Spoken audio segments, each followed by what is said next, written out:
These are real 911 calls, disturbing, mysterious, and true. Each story will send chills down your spine and slowly drift you into sleep. This story is completely free. We don't put any ads, which means we don't earn anything from these videos. All we ask is one small favor. Please subscribe to our channel and give this video a like. It's free for you, but it gives us the motivation to keep making more real police stories every night. Also, tell us in the comments which city are you watching from and what time is it right now. We love reading your messages. Now, let's begin the story. Story number 1. United States, 911 call. I work nights in a county that most people only pass through. 2-lane roads, a water tower with chipped paint, grain elevators that look like ships pulled onto land and tied to the horizon. The kind of place where your wipers squeak because there's not enough rain to justify them. Just a mist that makes your light bar halo the windshield. My unit ID is boring. My nights are not. At 2:17, dispatch gave me a 911 hang-up. No answer on callback. Phase 2 mapping showed the dot settling over an address I knew from prior drives. An old farmhouse at the end of County Road. 6 amperes, once white, now peeled down to gray. The call history in CAD showed nothing recent. Just a note that the owner had moved to assisted living last spring. Unit 12, the dispatcher said. Be en route, pending backup. Open line reportedly had faint audio, unintelligible. No active threats heard. I went code 1, no lights, no siren. I've learned that the road out there is better without the drama. Moon hung low and wide like a streetlight the county forgot to turn off. The farther I drove, the fewer porch lights I saw, the more the sky took over. My radio was quiet, just wavering static, where we pass a spot known to eat transmissions. I checked my mirror, and the world behind me followed and stayed put, like it was painted on. A mile out, I announced my location for the record. County, 12 is out on 6A, about 1 minute to the address. The mic clicked back with that little half-second of static that always sounds like someone clearing their throat. The house sat on a shallow rise surrounded by grass that had given up on pretending to be lawn. There was a swing hanging from an old cottonwood, no seat, just frayed rope making little cursive letters in the breeze. The porch had a storm door and a wooden door inside it, both closed. One light burned over the door amber, steady, like it had been on so long it forgot it had an off position. I parked offset from the driveway mouth, angled out to give myself a lane. Killed the engine, but kept the key and accessory to power the radio and MDT. I sat for 10 seconds, hand on the mic, just listening. There's always a tone to a property. You get used to the mutter of a fridge through a wall, the tick of something cooling down, dogs who haven't decided whether to care about you yet. Here there was nothing. Not even insects.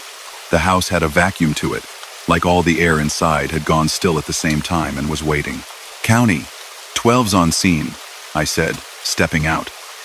Gravel under my boots was louder than it should have been. I kept my flashlight low, held tight against the barrel of the light like an old habit. The front steps groaned just enough to let me know they remembered being walked on. We approached the door the same way every time. Knock, announce, listen, repeat. I knocked on the frame where the storm door latched and called out, "Sheriff's office." 911 call came from this address. Call out to me. My voice sounded wrong in the air, like I was talking into a coat closet. I waited. 13 seconds. That's longer than it sounds. I knocked again. "Sheriff's office, if you need help, announce yourself." When I paused, I heard it. A phone ringing. Not a modern ringtone. A metal bell sound, crisp and light. The kind of ring that used to make you get up from the couch. But it wasn't coming from in front of me. It was off to my right, toward the side of the house, muffled, and then cut off fast, as if someone lifted a handset to stop it mid-ring. I keyed the mic. "County, I can hear a phone inside. Confirm phase 2 shows the dot inside?" "Affirmative," dispatch said. Dot is centered on structure. Multiple failed callbacks. Line returns no subscriber. Note says property line disconnected months ago. "Copy," I said, because what else do you say when a phone with no service just rang? I posted myself beside the frame so the window didn't silhouette me, and leaned to see inside the front room through the strip of glass in the storm door. No movement. Just a couch under a sheet, a floor lamp with a crooked shade, moving boxes with marker writing that had bled through in the humidity. The kind of scene where a room wears its relocation plans like a hat it forgot it had on. A kitchen beyond, doorway framing a touch of white tile lit by that amber porch light bleeding through the glass. I tried the storm door. It tugged against me and stayed put. Latched from inside, the wood door handle turned, but the deadbolt was set. I knocked once more. Harder. "Sheriff's office, if you can hear me, call out." From somewhere deeper in the house, a sound like chimes. My pulse climbed my throat. This time it wasn't a ring. It was the light tick-tock of a pendulum. Every old house has a clock, and it always picks your paws to tell you it's alive. It was almost comforting, almost. Headlights fanned across the cottonwood from the south. Back up. Mark rolled in quiet, parking to give himself a lane, and me a line. The night gained sound when he opened his door. Two people make a place feel less like it's looking at you. He came up with his light low. We murmured like people do in churches and empty houses. I cued him with a tilt of my head. Phone ring. Line disconnected. He raised an eyebrow. The universal. Of course it did. We knocked and announced again in coordinated rhythm. If no answer and exigency implied by a 911 call, case law lets us push in for welfare. But that has weight to it. And you feel the weight when your hand finds an old doorknob that's known more birthdays than you have. We decided to check the perimeter first. The side yard was a shallow slope down to a sagging fence, and a field turned to scrub. No boot prints, no bicycle tracks in the dew, no path through the waist-high grass. A back deck had an aluminum storm door propped open by wind or habit. The wooden door inside it was cracked open just enough to show a slice of dark. We both went still. Then that ring again, one clean note, then another, then cut off. This time it sounded closer to us, but sound in empty houses is a liar. Mark looked at me. I nodded. "Sheriff's office," he called into the split. "We're coming in to check welfare." He waited. We both did. Tick, tock, tick, tock, counting down nothing. He put a hand on the storm door, and I saw his fingers test its weight like a trucker checking a load. He eased it back, slow enough that the hinge didn't complain. He held, listened. The air that came out smelled like old paper and dish soap. I let my light bloom into the gap at the floor, skimming baseboards. No movement in the beam. We entered with standard angles, each taking a slice of the room. The kitchen was tidy in a way that meant someone meant to leave. Cabinets closed. A roll of tape on a counter. A single cereal bowl, turned upside down to dry. Rim lined with dust, where it had sat too long. A wall phone hung near the doorway. Beige plastic, curly cord. The kind of phone that belongs to a grocery store flyer. The jack below it had no cord in it. The curly cord went into the handset, and into the body, and then into nothing at all. No line, no wire. I touched the cord. It was room temperature, stiff with age, not humming. You learn to listen with your fingers in this job. The phone's bell would be a mechanical ringer, not electronic. Even with power, without a line, there's nothing to make it ring. But I'd heard it. We both had. "County," I said on the mic, voice slightly lower than it had been. "We made entry at rear due to 911 call and no answer. Clear kitchen, moving to living area. Request you try callback again so we can track it." "Copy," dispatch said. In the same breath we heard it. A faint click like a relay opening, and then the ring came from the living room now. One room over, 3 rings, bright and almost cheerful. We moved toward the doorway and the ring stopped 2 steps before we crossed the threshold. The living room looked exactly like the view through the front glass promised. The couch under a sheet. Boxes. Lamp. That clock ticked from the mantel. A brass pendulum barely moving, each swing small and precise. I tracked the sound, trying to find the phone. There was, on a box near the lamp, another telephone. This one was older than the one in the kitchen. Rotary dial. Off-white, but really the yellow of pages left in the Sunday. The phone's line curled along the box and fell into nothing. The end of it bare copper and sheathing. No plug was frayed as if it had been cut a long time ago. The dial's numbers were smudged where fingers used to live. County, Mark murmured, eyes still on the rotary phone. If you're ringing something, it's not plugged in. Not initiating ring on any line, dispatch replied. Callbacks to the ANI attached to the 911 event return. Not in service. Confirm your code 4? Stand by, I said, because saying code 4 clear felt like lying to a house that was listening. We cleared the downstairs. Hallway. Bathroom with a mirror that put our lights back in our faces. Bedroom with a mattress leaned against the wall and a stack of picture frames whose glass was wrapped in newspaper dated 2 years ago. The air upstairs was warmer, like heat remembered. It carried that soft sweetness of old wood and detergent the way closets smell when you open them after a season. At the top of the stairs, a landing with a small table. On it sat a cordless phone base from a decade or two back, its cordless handset missing, an empty slot like a mouth left open. The base wasn't plugged in. None of the outlets had plates anymore. Whoever packed had taken every screw that was theirs. We stood there, listening. There's a kind of silence where you can hear your own pupils adjust. Then, far away and faint, like down a long hallway inside a wall, the ring started again. 1, 2, stop. We looked at each other, and something unspoken passed. We weren't chasing a person right now. We were chasing a sound. And there's a point where the job shifts from enforcement to caretaking to witness. You make a note. You write everything you can, so later you can separate what you felt from what you observed. My notebook stayed in my pocket. My brain did the recording anyway. We cleared the second bedroom. Closet with a scent like pencil shavings, a soft scuff mark on the floor from where a dresser had been dragged, and then reconsidered. Nothing that suggested a person here now. Back downstairs, we called out one more time, in that tone officers use when we want to reach the shy person hiding in a bathroom. The tone we keep for kids who've dialed us because they didn't know what else to do. If you called 911, we're here to help. If you can hear me, say something. A voice answered. Soft. Not a whisper. Not quite. A tone like the air inside a piano when someone gently closes the lid. One word. Hello? It was not directional. It vibrated the room without belonging to a corner. It wasn't in our radios. Both were silent. It wasn't on the air enough to be a real person at a normal distance, but it was not the kind of spooky movie hello that tries to frighten you. It sounded like waking up and realizing you forgot what you were looking for. Curious, hopeful, small. Hello, I answered just as soft. This is the sheriff's office. Are you okay? No reply. Just the clock, reclaiming the rhythm. Tick, tock. Mark's jaw flexed once. We waited the way you wait for a shy animal to put its nose through the fence. I tried again. If you dialed 911, can you tell me your name?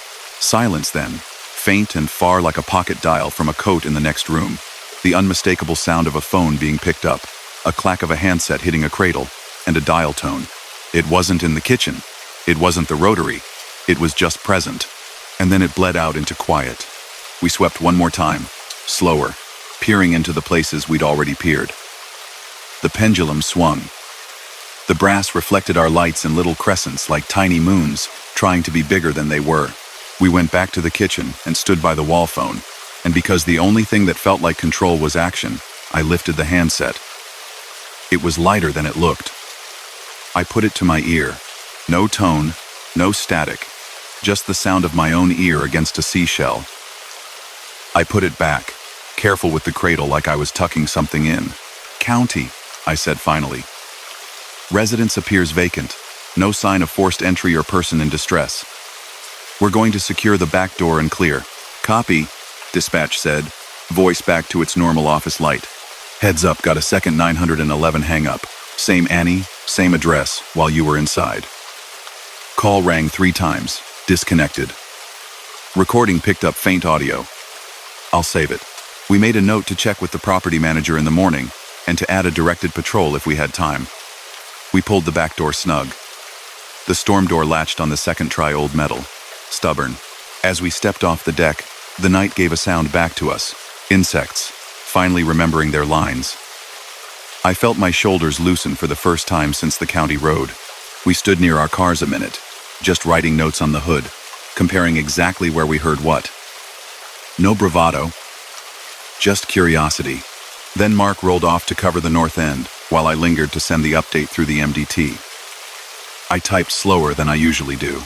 The amber porch light hummed like a tired bee. The clock inside kept time. My radio crackled with a sound that made me look at it before I knew why, the half-second you feel when someone says your name in a crowd. A tone in the background of the dispatch channel that my brain recognized. It was the phone ring. Not into my radio so much as around it. Not loud, but present. 1, 2, and then my MDT flashed a banner across the bottom of the screen. 911. Call incoming. That doesn't happen to patrol laptops. We read logs and unit traffic. We don't receive calls like a call taker. But the banner stayed, and the computer made a polite chirp I'd never noticed it could make. The event tile opened on its own. The software grabbed my cursor like it had hands. The caller ID field read, Unknown caller. Location. My current GPS. Address. The farmhouse. Lines of text populated like someone typing in a hurry. Open line. Faint audio. Possible officer on scene. I touched the screen because it felt like something you touch. The MDT doesn't respond to touch. My mic was in my hand before I told my hand to pick it up. County, I said. Be advised. My MDT is showing an incoming 911 event at my location. Say again, dispatch asked. The background hum of the center sounded normal printers, murmurs, keyboard chatter, showing 911 call.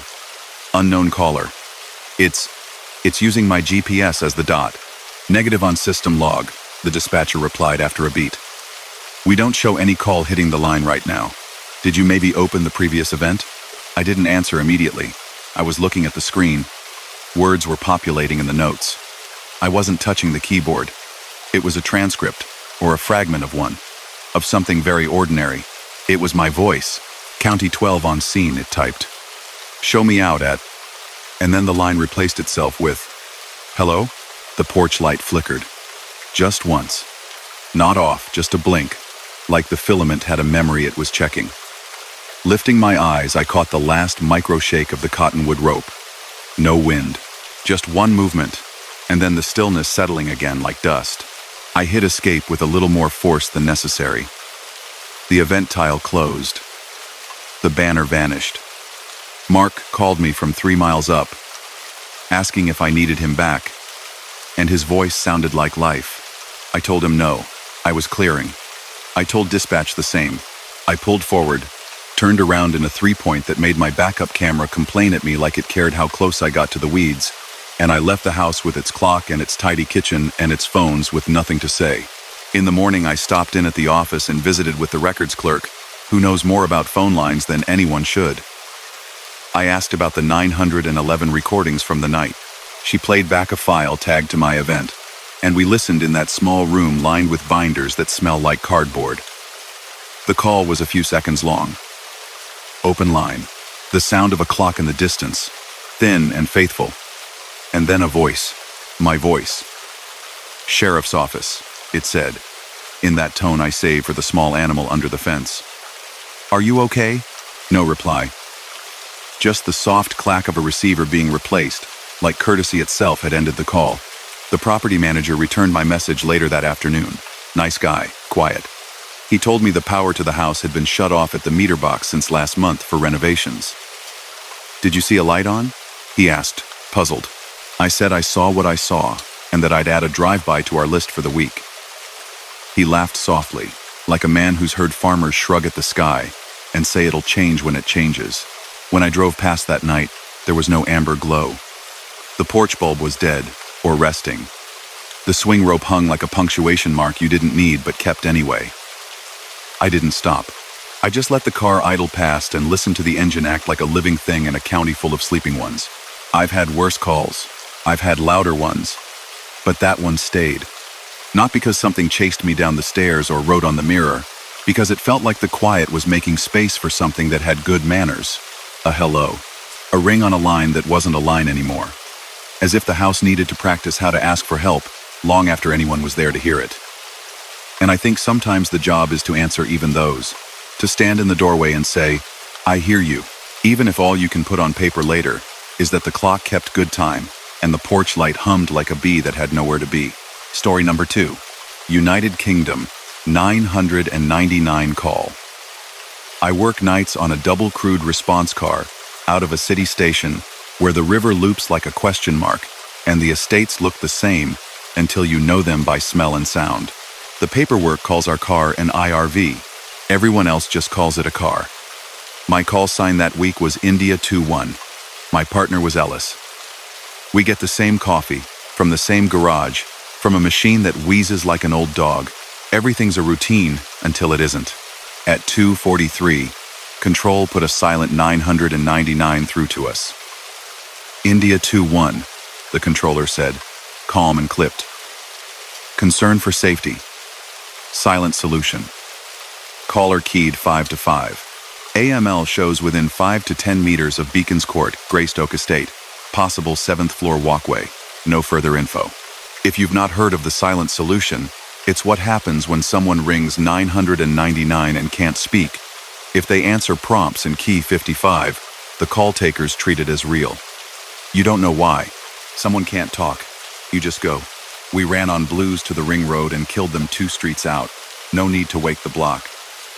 The estate was built in the 70s and looks like someone stapled concrete together and left. We pulled up by the little concierge hut with the bolted-on heater and a corkboard of notices laminated so many times they'd survived 3 different ward counselors. The drizzle that had threatened all night finally decided to get on with it. Fine mist that makes your torch beam a solid rod. Sodium lights buzzed in their cages. Somewhere, a television murmured behind a window. Too bright for that hour, too warm. India 2, 1 on scene, I said on airwave. The radio hissed back in acknowledgement. Ellis watched the glass doors ahead, like they could look back. Beacons Court has one of those entry systems where residents buzz you up. If no one answers, you wait for someone coming home, or you climb and hope the fire exit on 7 hasn't been wedged. There was a concierge number on a sign. I rang it. It diverted to a mobile. A sleepy voice, roughened with cigarettes, answered. Caretaker. Police, I said. We've had a silent 999 from your block. We need access. A pause. The little silence where a building's problems move up someone's list. I'll ping the door, he said. A second later, the maglock clicked and the doors parted with a hiss like a heavy breath. Inside was warm and smelled of bleach and damp laundry. The lift sat with its doors open, showing a floor of scratched steel. Its digital display flicked through numbers it didn't care about. One of our city's fun quirks is that the lifts like to stop between floors and wait it out. We take the stairs when we can. On the stairwell, an old poster told us not to leave prams in the hallway. Someone had drawn a crown in biro over the baby's head. Control, I said. We'll head to 7 via the stairs. Any update on the AML dot? Dot shows your handset approaching the location, Control said. Last reading placed caller within radius of 10 meters, central to the east wing. The AML pings come with latitude, longitude, sometimes even an estimate of floor. It's better than it used to be, and still a guess. We climbed. The stairwell had that odd hollow acoustic, where footsteps roll away from you and come back thinner. On floor 5, a fire door squeaked, and then slowed itself shut with hydraulic patience. On 6, someone's letterboxes bore stickers. No junk mail, which always get the most junk. The corridor hum of fluorescent lights was constant, like electricity remembering itself. As we opened onto 7, Control came back. India 2, 1. Second 999 from same number. Again silent. Pressed 5 to 5, line cut. Call taker reports faint audio indistinct. We stood on the walkway, looking down the long straight. On our right, front doors with numbers in worn brass. On our left, a low wall and a view down the estate. Box hedges and car roofs with beads of water marching along them. My torch stayed down not to paint anyone's curtains. We called out. Police. If you've called us and you're in danger, say something. Knock. Tap. Silence. The good kind has edges. This one had none. It simply absorbed us. We walked slowly. You learn to look at the bottoms of doors for light lines.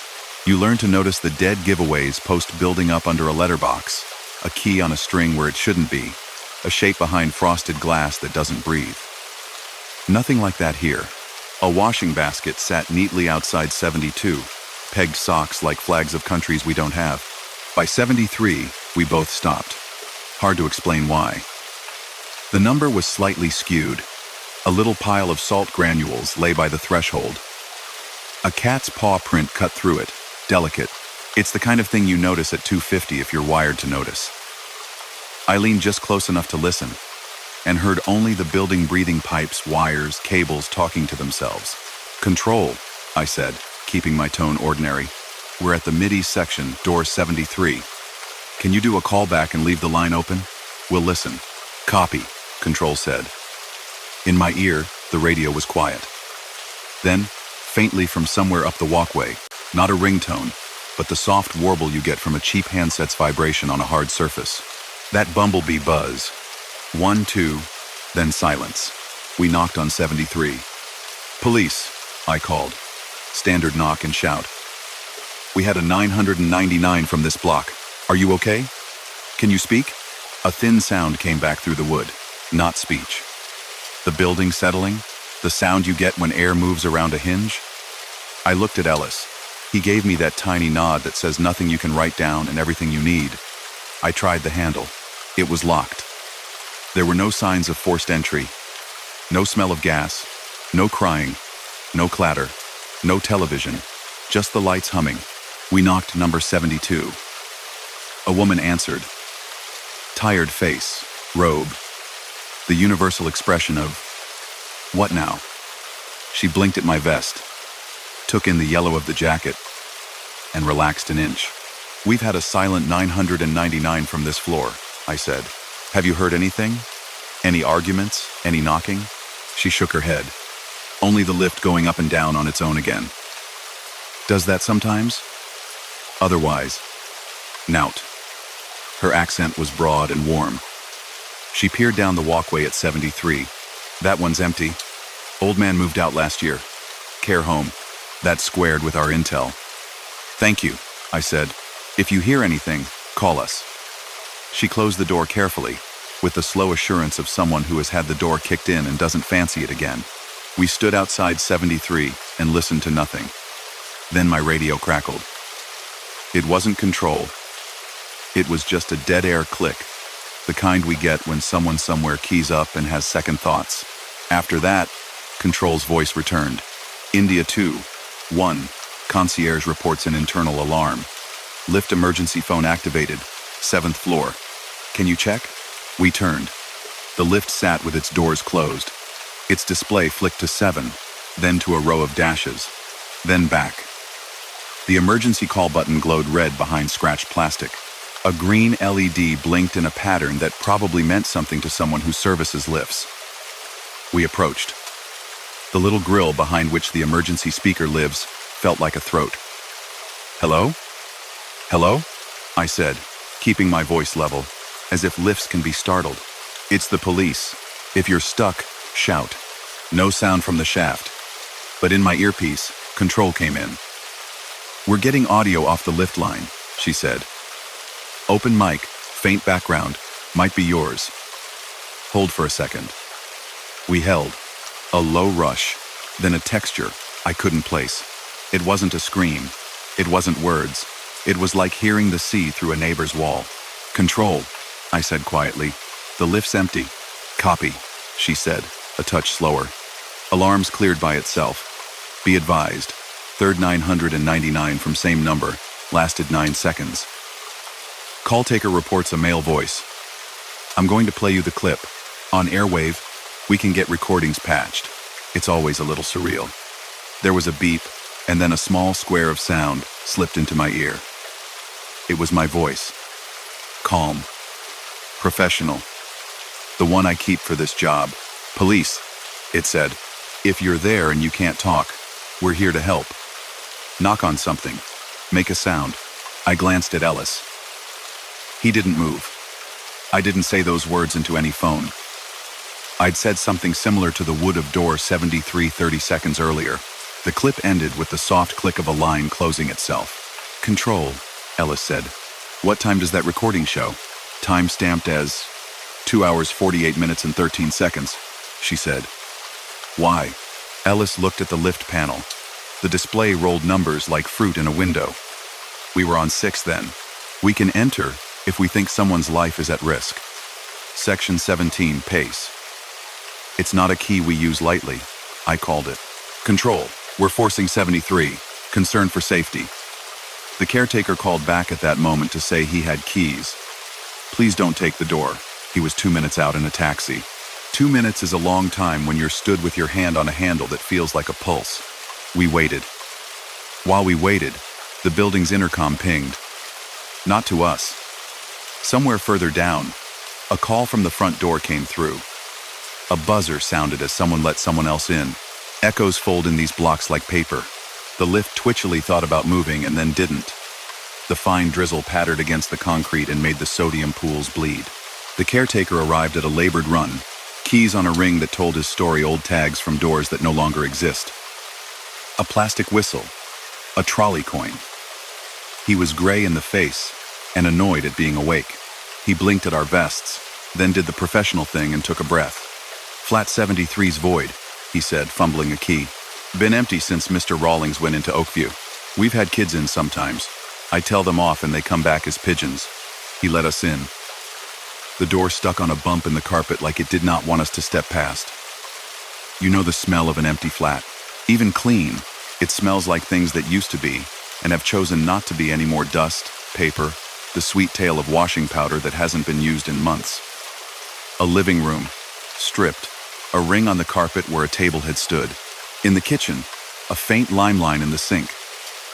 The electricity was on, a smart meter humming in its little cupboard. No furniture, no bed. A room that is waiting is different to a room that is done waiting. This, one felt like it hadn't decided. We checked each room methodically. Wardrobe doors opened onto nothing. Windows latched, no sign of forced entry. No takeaway flyers. No letters pushed under the door since the last one. Ellis stood in the middle of the living room and listened. There, he said, pointing with his chin at the ceiling. We stilled ourselves. Above us, a small noise. A repeat. Tap. A pause. Tap, tap. Not a code I know. Not that I know many.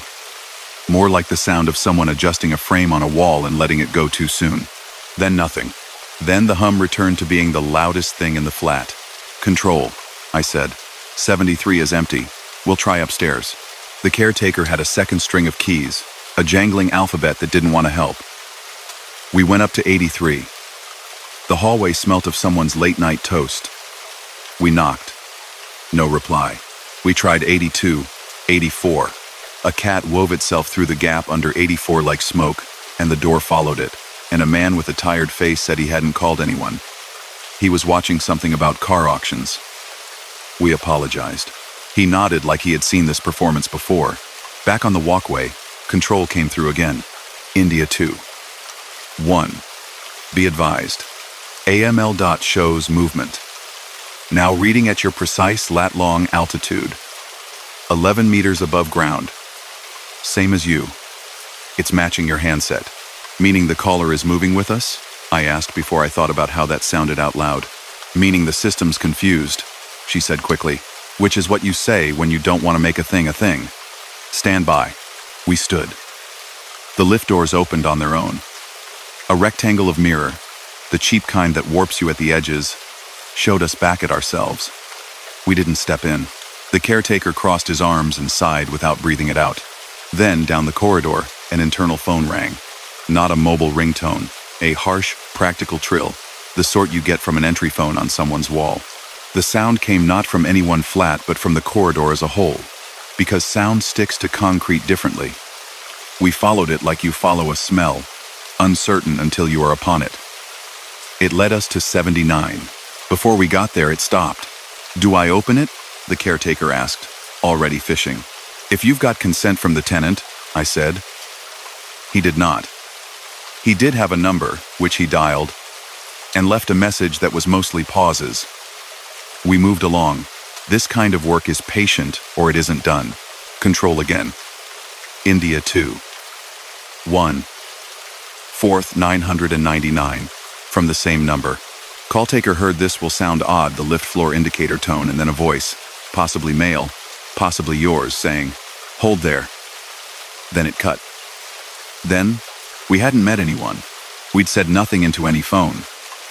We had said those words to each other. In that exact way. By the lift. The building, if it had ears, had good ones. Or the call had stolen a piece of time. We knocked more doors. One woman, small, hair like a bird's nest, showed us a smartphone with an SOS screen. "I didn't press it," she said, worried and defensive by turns. "It does it all the time. In the night sometimes. It calls my daughter. I don't touch it." We checked that she was safe. She was embarrassed that we were there. We gave her some advice and moved on. You can have 100 explanations and none of them.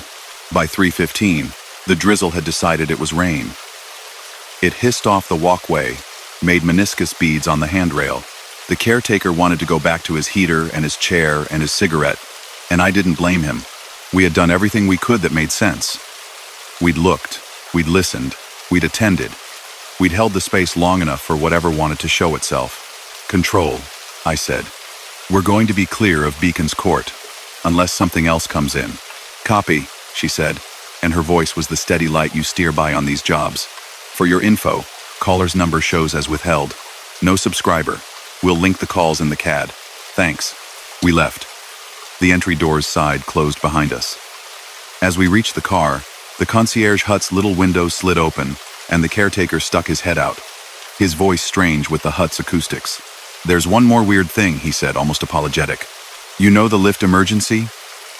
It dialed the police panel, then the block's internal tannoy. "I heard your voice twice. Once on that." He pointed at the ceiling of his hut, where a little speaker sat among dust. It said, "Police. If you're there, you know. Only thing is, the tannoy's not wired to the lifts. Different systems. Maintenance will tell me that at 9 o'clock. I said his name and promised we'd get maintenance to look. He nodded like he already knew the outcome. People who have to live with a building know which of its noises are bills, and which are mysteries. We got back in the car. The heater clicked on with that clean smell that only exists in a police car at night. I wrote as much as I could in the CAD notes. Timestamps. Doors knocked. Flats empty. The lift emergency that wasn't. The AML dot that sat on our shoulders like a parrot. Ellis watched the estate in the wiper's metronome and didn't say much. That's how we are. We let the quiet have us back. On the way to our next job, rowdy youths on bikes, who turned out to be just youths on bikes, Control pinged us.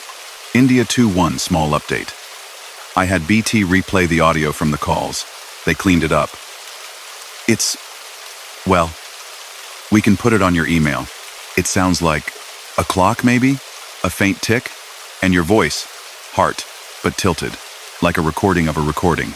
We listened in the car bay at the end of shift, in that tired hour where the sun can't decide what to do. The recording didn't prove anything. It didn't have to. It was a minute of air, the building's lungs moving in and out. My voice, then not my voice, asking a question that always hangs for a moment before it lands. And in that space, the building, polite, considering, as if it wanted to speak, but wasn't sure which button to press.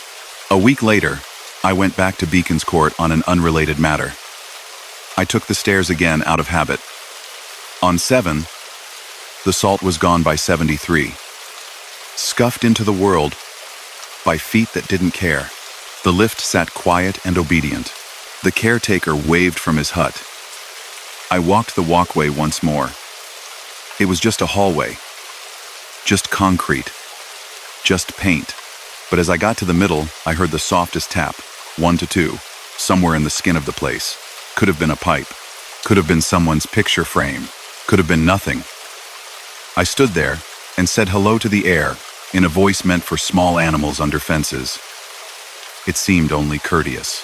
I think sometimes the job is being a witness to a space that's trying and failing to say it needs someone. Not a ghost story, not really. Just a misdial between a building and the people who look after it. The line opens, and we answer, even if what comes down it is our words coming back to us, a few seconds late, as if to check we mean them. Story number 3. Australia, 0000000, call. I work nights out of a regional station you could miss if you blinked at the wrong time on the highway. Wheat belt country salt flats that look like lakes in the moonlight, low mallee scrub that whispers when the wind's in it, and road trains that turn the bitumen into a suggestion if you meet them nose on. We cover a lot with a little. There's a comfort you get from a routine. Fuel the car at the servo before midnight. Check the long guns are locked how they should be. Test the lights. Flog the torch against your palm until you feel the batteries settle. And make a quiet promise to yourself not to hit a roo tonight. We run code 1 when we have to, code 2 when we can, and code 3 when the night lets us. Comms put it through at 111. Charlie 4-5, the operator said, voice steady like everyone's had enough coffee. 000 hang-ups. Multiple. Mapped at Green Salt Rest Area, Old Bencubbin Road. Caller ID shows as payphone. No response on callback. Keep it code 2, second unit unavailable. You don't see many payphones now. Telstra made the calls free, then slowly took the boxes away where no one used them. I pictured a dusty blue booth with a cloudy plastic door, the kind that smells faintly of coins and hot plastic. I thought of the last time I'd used one, which was probably a lifetime in a different uniform ago. I asked for the payphone ID and comms read it out. When I keyed it into the MDT, a little note popped up, decommissioned, removed for maintenance last year. The words sat there like they were waiting for me to argue. I didn't. Copy, I said, and took the long way out of town. The road out there is the kind that puts you in your own head. Stars you could pluck like citrus. The smell of dust without the taste of it. The radio drops out between the low lifts in the land. Your transmissions turn into polite hush, and then find themselves again like someone remembering your name. I ran no lights. The night doesn't need me to announce my arrival and killed the siren I hadn't turned on. Green salt isn't green, or didn't look it that night. The rest area is a flat scrape with a picnic table, a rainwater tank with a tap you should never drink from, and the concrete pad where the Telstra box used to stand. You can tell where something once was by what stays tired around it, the footprint of grit that hasn't decided whether to go or stay. There's a long drop toilet set back from the road, corrugated iron half-curved like a shrug. Someone spray-painted a swear word on it. People still find ways to talk when you take their phones away. Comms, Charlie 4. 5's on scene, I said, stepping out. I left the engine running and the headlights low. The Mally moved like it had important things to say to itself. As my boots hit the gravel, it occurred to me the insects were loud, and then, all at once, less so. That happens in the bush. A shiver through the little things, and then quiet like a curtain. I stood by the concrete pad and listened. There's an honesty to an empty place. It doesn't try to impress you. It just is. I'd barely framed the thought when I heard it, the crisp bell metal ring you only get from a proper phone, not a smartphone chirp or a recorded jingle. The kind of ring that begs to be picked up by a hand with coins in the palm.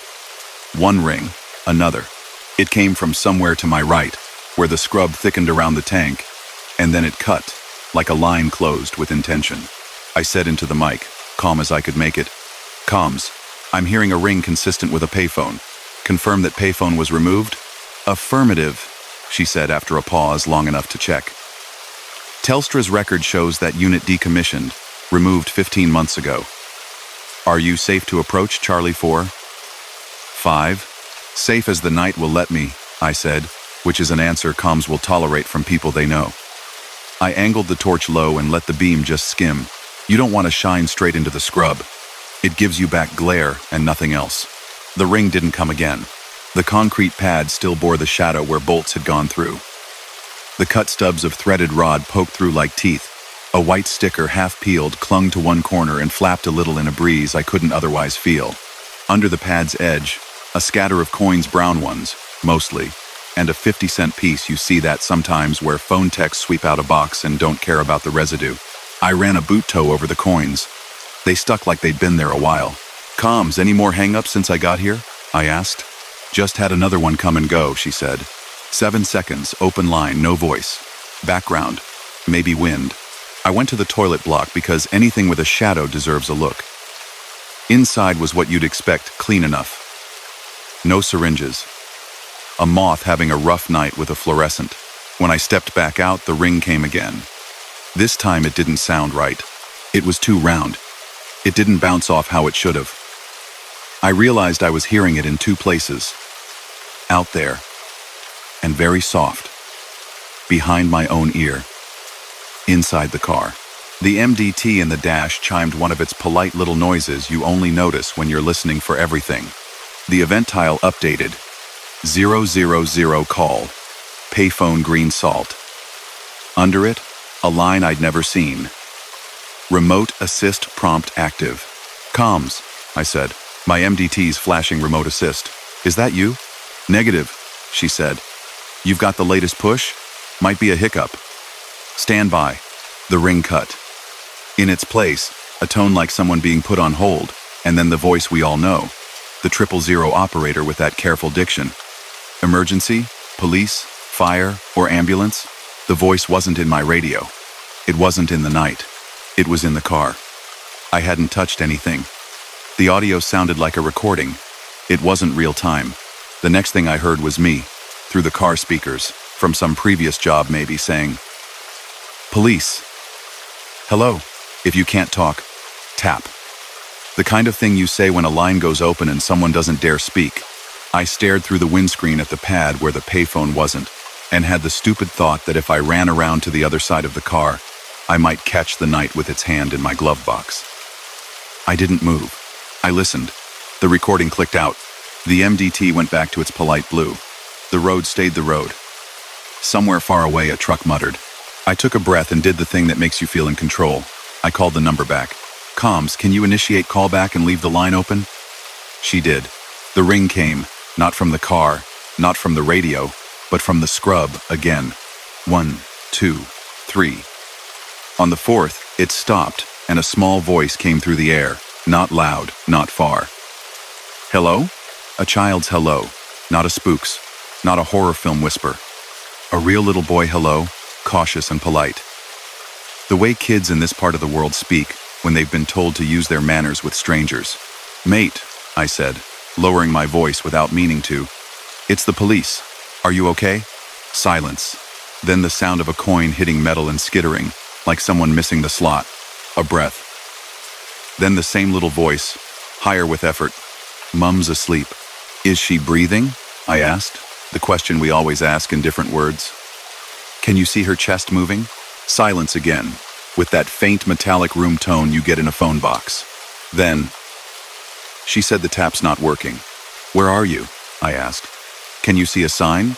Can you step out and tell me what's around you?" Another coin sound. A soft, small frustration the kid didn't voice. Then, Mum said, "If I get lost, use the phone with the bird on it." But the bird's gone. That told me something. The old Telstra logos. The bird was a T. It wasn't nothing. "What's your name?" I asked, round and gentle. No answer. I looked at the cutoff stubs again. Looked at the coins. Out in the scrub, a magpie shifted on a wire and shook itself, even though there was no wire here to shake. The night does things like that to your brain. I stepped to the edge of the pad and crouched so I could see under it. Plenty of spiders. A gecko threaded the shadow like a stitch. No handset. No handset cord. No nothing. I keyed up. "Comms, can you see any AML on the call? Anything from the handset?" "Negative, payphones don't carry AML. We've just got the site, and you're at it. I've got the audio. Do you want it patched?" I shook my head out of habit, then remembered she couldn't see me. "Negative," I said. "Stand by. I did something I don't make a habit of."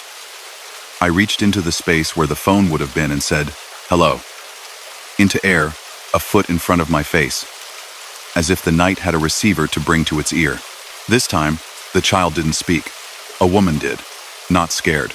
Tired in that deep way you get when you've had too many long days, and the last one tipped into the next. "It's all right," she said, like she was trying to convince someone, maybe herself. "He's just little.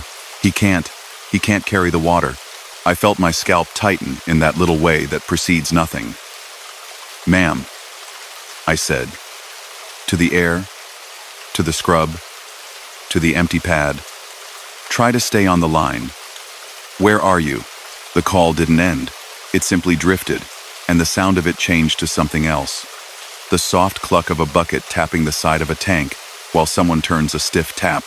The kind of sound you'd know if you tried to make a reluctant rainwater tank offer up a cup for a kid at 2 in the morning. Then the faintest hiccup of sobbing that wasn't going to turn into anything big. Effort smoothed down by a person who didn't want to make work for anyone. And then nothing. Not a line dead, but a line that had decided not to be a line anymore. "Comms," I said, and my mouth was dry. "I've got voices on an open line at my location. Adult female, child male. No active distress. No details. You've got a callback still open?" "Negative. Line ended at 9 seconds. We recorded what there was. Do you require ambulance or SES?" I looked at the tank. I turned the tap. It squealed, offered a brown dribble, and then the sort of cough a tank gives when its conscience gets the better of it. Water cleaned itself, ran clear, then stopped, as if it had changed its mind. I'm not a superstitious bloke. I don't make prayers on duty. But I looked up at the sky the way you do when you want to feel watched over, even if it's by a cold old thing. "No," I said to comms. "Hold ambulance for now. I'm going to walk the perimeter. The scrub around those rest stops is more track than bush people take shortcuts to nowhere." I held the torch low and moved in a slow square, using the car as a marker. The gravel off the pad had the prints of the last day's feet, flattened by enough wind that they didn't stand proud. Kangaroo prints, dog prints, a set of small human prints heading toward the toilet, then away again. No deeper at the toe like a run. Just the weight of a kid doing what kids do when you tell them to.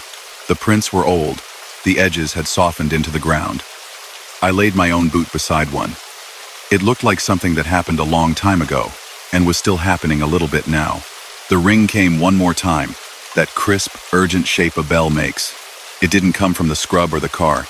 It came from the rainwater tank. You can talk to people through metal if you hit it right.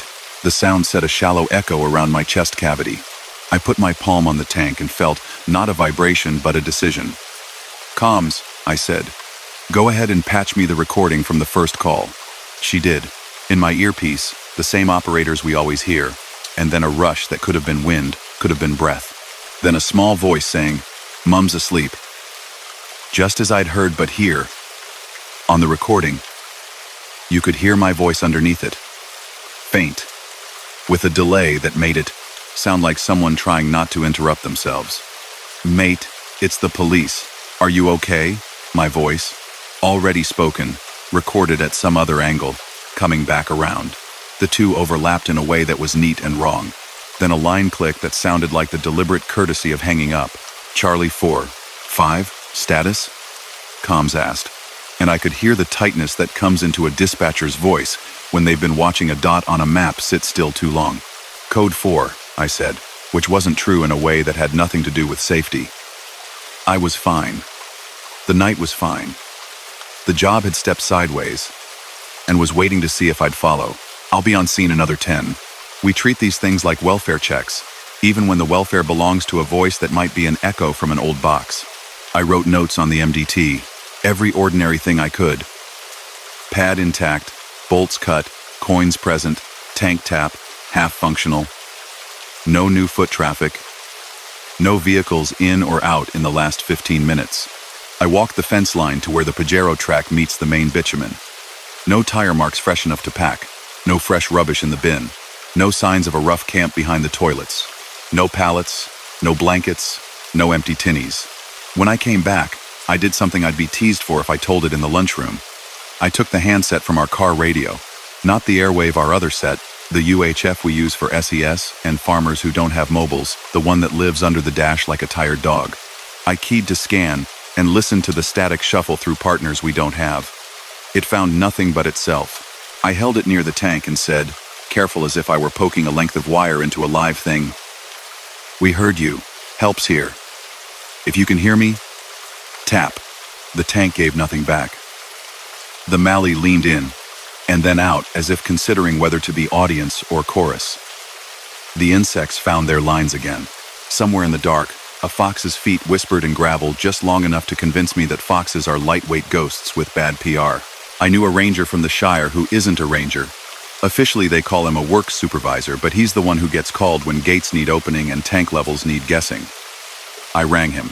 I apologized for the hour and asked if anyone had been doing work at Green Salt. He mumbled through the layers of sleep he keeps for just such calls and said he'd come out if I wanted him to. I told him not yet, that I'd like him to have a look at the tap in the morning when the sun put honesty back into things. I cleared with comms at 1:52, all the way back toward town. The radio gave me exactly what it should. Other units being told to drive by houses. A dog unit being sent to a break-in. That would turn out to be a possum. An ambo asking for police to attend a patient whose definition of combative was broad. I was 2 kilometers from the rest area when the MDT chimed again with the same banner, Remote Assist, Prompt Active.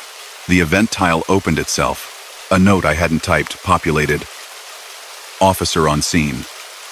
Then, as I watched, my call sign, the one I had just used to clear, appeared next to the time I hadn't reached yet, as if someone were very politely keeping my log for me from a few seconds down the road. I hit escape until my finger found something to press that wasn't there. The banner disappeared. The road kept being the road. There are times you can feel a place watch you leave. I felt something like that. Not unfriendly, just attentive. At shift change, I pulled the tapes. We still call them tapes. They're files now, tagged and neat. I sat with comms in their little windowless box with the map that looks like a Christmas decoration when everything goes wrong. We played the 000 audio twice. On the first play, you could convince yourself you were hearing wind through a mesh. On the second, the woman's voice was a line under the boys like a foundation under a house. It's all right, she says. And you can hear the whole life she's holding up with those 2 words. Then my own voice, doubled and out of step, asking the question I always ask, the one that costs nothing to ask but does something anyway. Are you okay? The operator's voice you know as a national sound. The click. The end. I printed the payphone record. It showed an ID that doesn't exist, and a location that did. Telstra's system will show an old call point for a long time after it's gone, because someone somewhere in an office hasn't ticked the last box. That's the ordinary explanation. I like ordinary explanations. They help you put on your vest the next night and go out again. I let that explanation be true. It doesn't make the ring I heard any less like a thing with its own mind. 2 days later, the Shire bloke rang me. Went out to your salt stop, he said. Tap's knackered. We'll replace. Tank's got about a quarter. Someone's put a little plastic cup on the stump. Wasn't me. I drove out on my own time that afternoon. The scrub looked like itself. The light made honesty of everything. The coins were still under the pad. The cup a cheap one, white. The kind you get with something you don't need a cup with, sat upside down on the tank's tap like a hat. It had a crack in it that made it useless as a cup, unless a kid who doesn't know about cracks tries very hard. I stood there in my day clothes and felt a little silly. I said hello to the air in the voice I use for people on the edge of their tolerance. Then I filled the little cup, even though the crack meant I had to be quick, and set it down on the concrete like a promise. Water darkened the dust in a circle that looked like it would immediately try to be the air again. I watched it sink and felt something sink with it. A duty maybe to everyone we'll never properly meet. If you want a clean ending, you can tell it like this. Decommissioned payphone, false positives in the system. Kid's voice on audio, a bleed from some old call. The servers burped up, tap replaced, stickers scraped off, Ranger amused. If you want the other ending, the one I keep out of reports and in my head, it goes like this. Places remember the shape of help. You take the tools away, and the space where the tool used to be holds its hand out anyway. A kid finds a bird logo that isn't there, and tries to be good by it. A tired woman stands at a tank when the stars are being stingy and tells the air it's all right because that's what you do for small people who are watching you. We don't have to choose which ending is the one. We show up when the night asks us to and answer even if the line is only half there. If there's any magic in this job that doesn't feel like a trick, it's that. Story number 4. Japan, 110 call. Nights in our prefecture feel clean, Even when the air is heavy, there's a neatness to the dark vending machines, standing like little lighthouses, rice fields holding the moon in squares, the coast blinking red from a point far enough away that you can pretend it's not for you. I work out of a koban near the station, a small glass box full of useful things, lost umbrellas, a bicycle pump, maps that still smell of ink. On paper, I'm a senior constable, but here I'm just the officer you see when you wander in after the last train. We share a radio channel between the koban and the main substation. At night, it's mostly shop alarms that forget themselves and taxi drivers who've seen a deer. At 1:36, control sent through a 110. Unit Koban 3, the dispatcher said, calm and precise like she's reading numbers off a safe. Emergency call received. Open line. No response to prompts. Caller ID shows Nishikawa Station. Station office line. Map. Shows Platform 1. Second unit is 20 minutes from you. Proceed and report. Nishikawa Station is not on my current map. It's on the older map that sits folded in the back drawer. The one we joke is there for earthquakes and nostalgia. 3 years ago, a landslip took out the branch line. The prefecture never rebuilt. The platforms stand. The rails rust where they are. The lights are disconnected. The station sign bleaches a little more every season. People still walk through to get to the river in summer. Control, I said. Confirm the caller ID. Nishikawa Station's office line? Affirmative, she said. I heard keys in the background, the database moving under her hands. Records show the number out of service. Disconnected last year. The call came from that number regardless. Copy, I said, because there's no word to put a shape to that. The board clock above the vending machine in the koban blinked the same as it always does. My bicycle pump leaned where I'd left it. The world looked exactly like a normal night. The car we use for koban patrols is small, white with a black belt around its middle. The light bar is modest, like everything else, until it's not. I took the side streets out toward the line, past houses where wind chimes hung silent and convenience stores where the young clerk had his chin propped in his hand watching nothing. Our radios don't use the same codes as other places. Our phrases are polite and plain. En route, I said. Ite 5 minutes. Nishikawa sits in a shallow cut with bamboo on one side and a concrete river wall on the other. The entrance still looks official. A little roof, a ticket machine that has been wrapped in shrink plastic, a notice board with an announcement you can't read anymore, only the shape. Someone has taped a handwritten sign to it. Closed. Please use bus. The bus doesn't come this late.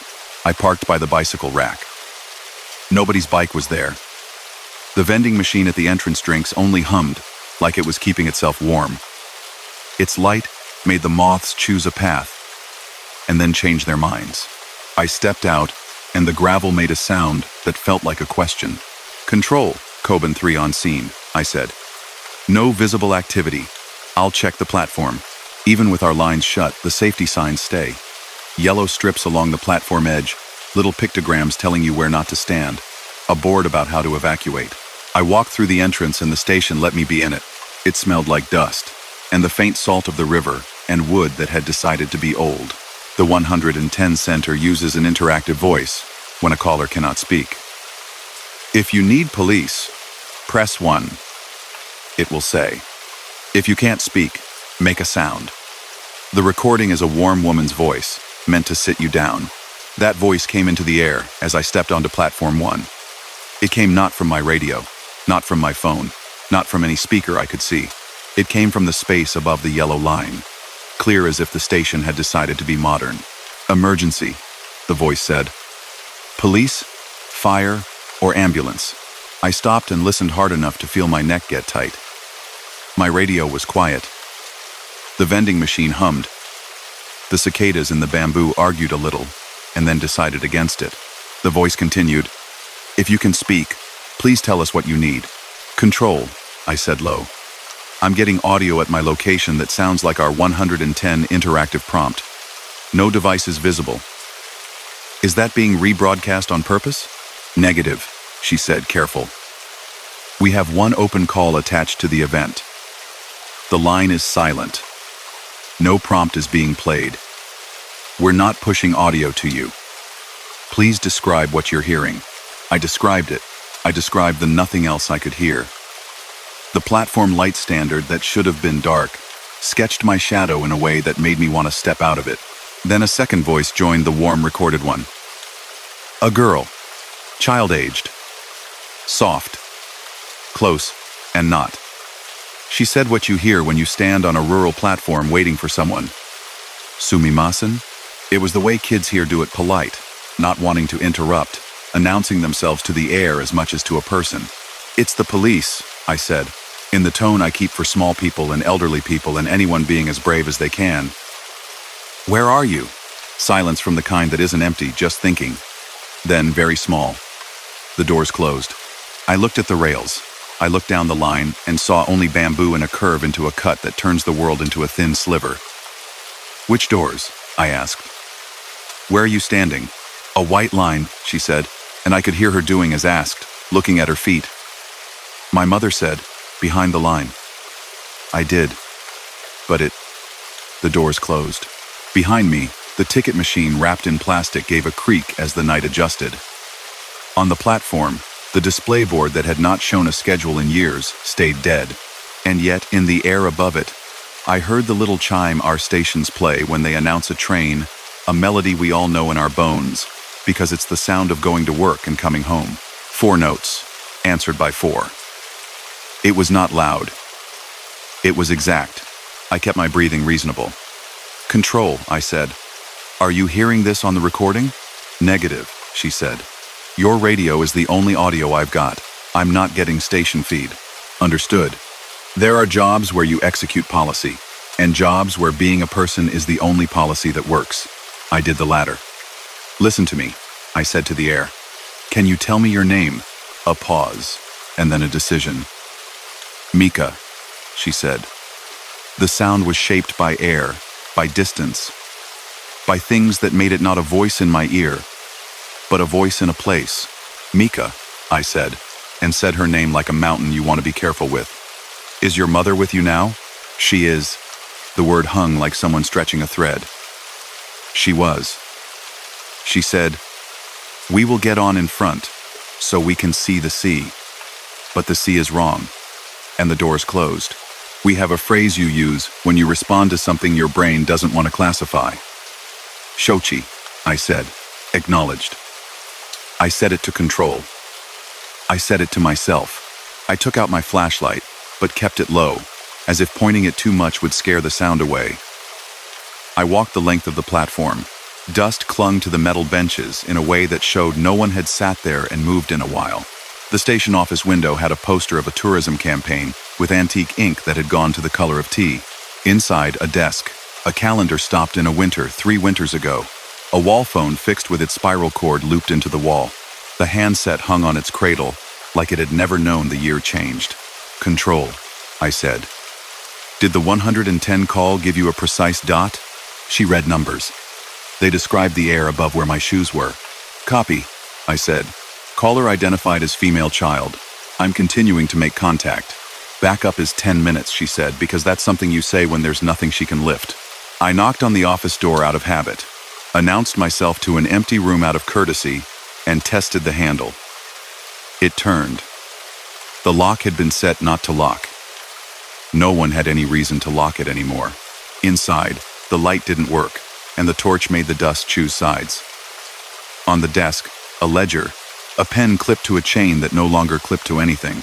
On the wall, the phone again. Beige plastic curly cord, jack plates screwed to the wall. The cord to the wall had been cut at some point. You could see where the copper gleamed once and then dulled. The handset sat firm in its cradle.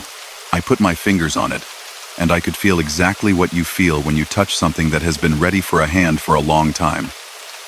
A temperature slightly below the air around it. A stillness that feels like waiting. The sort of thing you'd never write in a report, because it doesn't mean anything to anyone but you.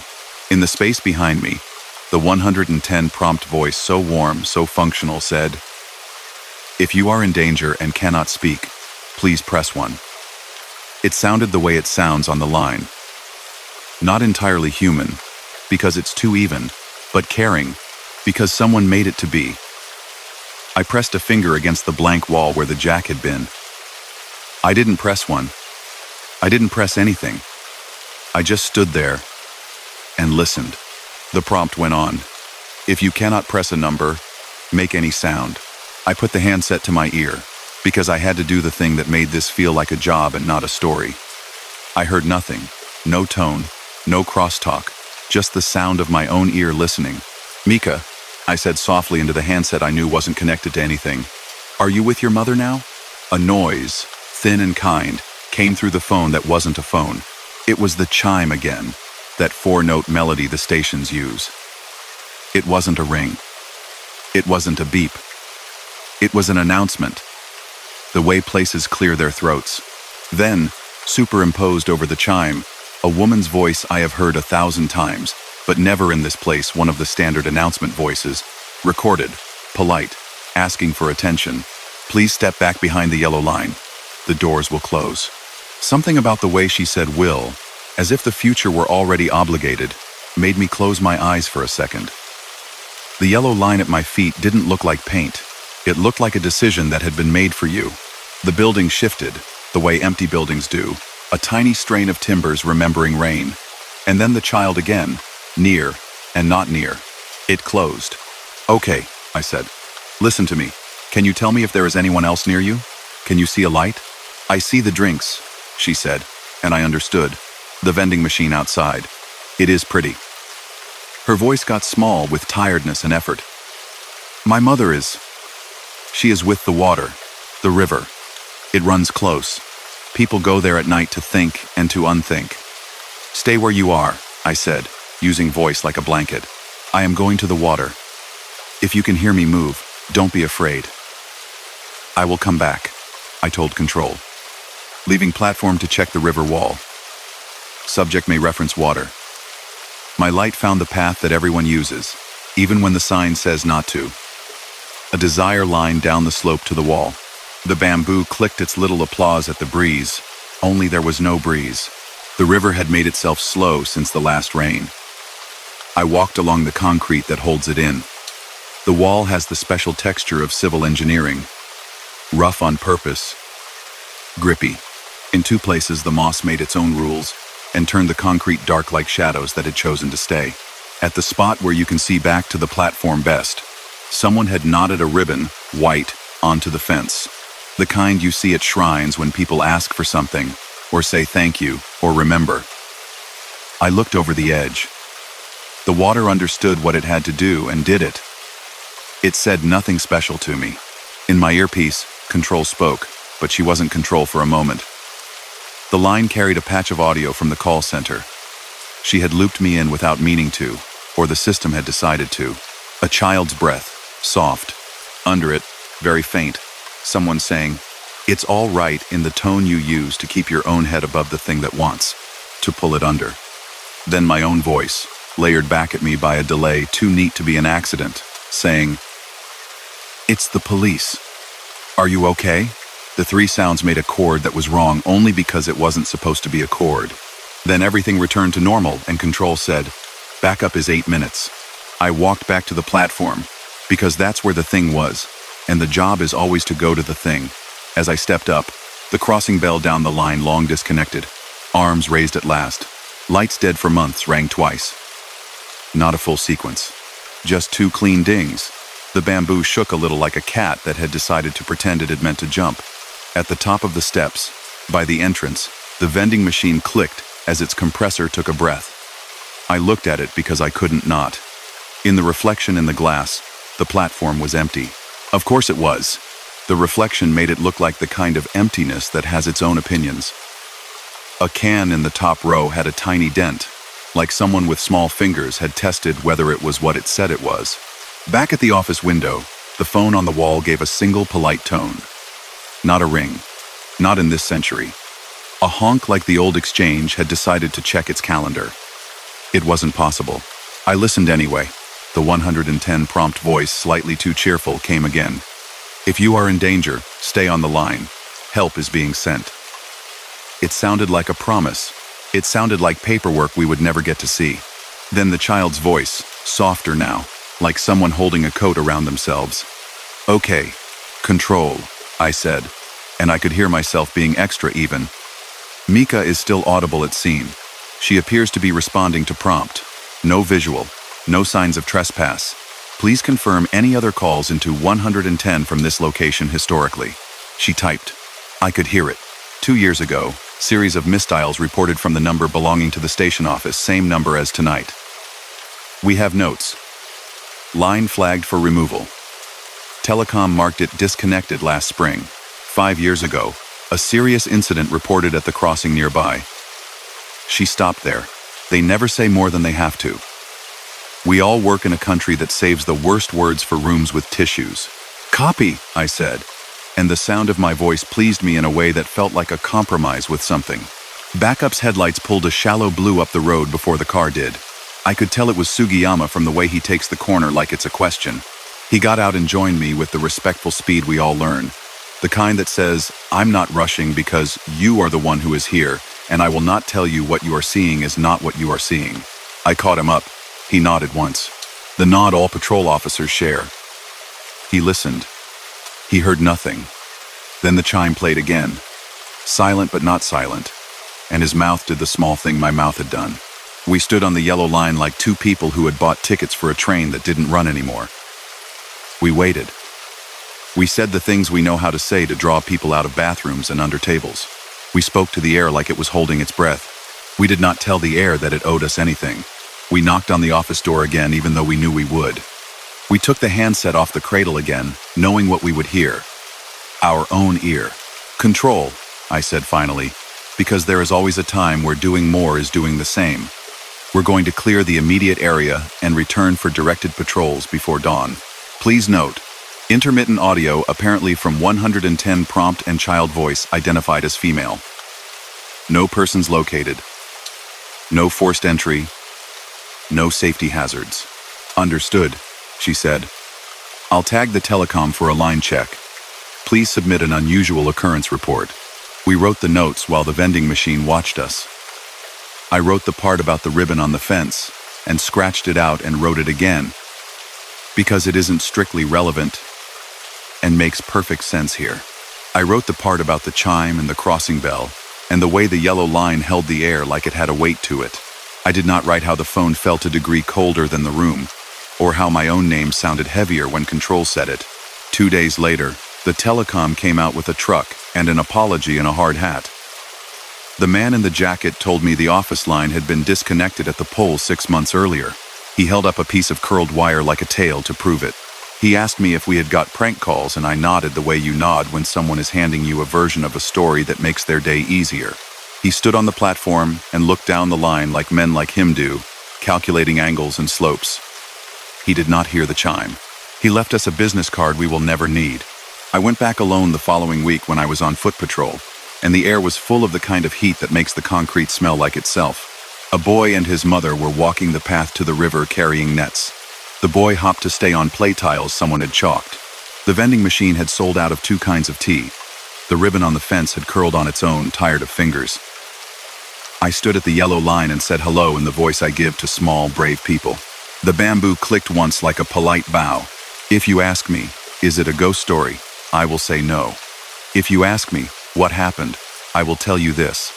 The line may be gone, but the shape of help remains where it was.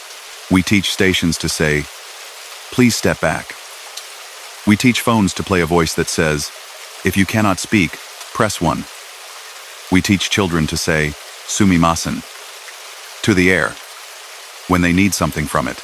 Sometimes those lessons overlap in the hours when the vending machines feel like stars and the river will not tell you a thing.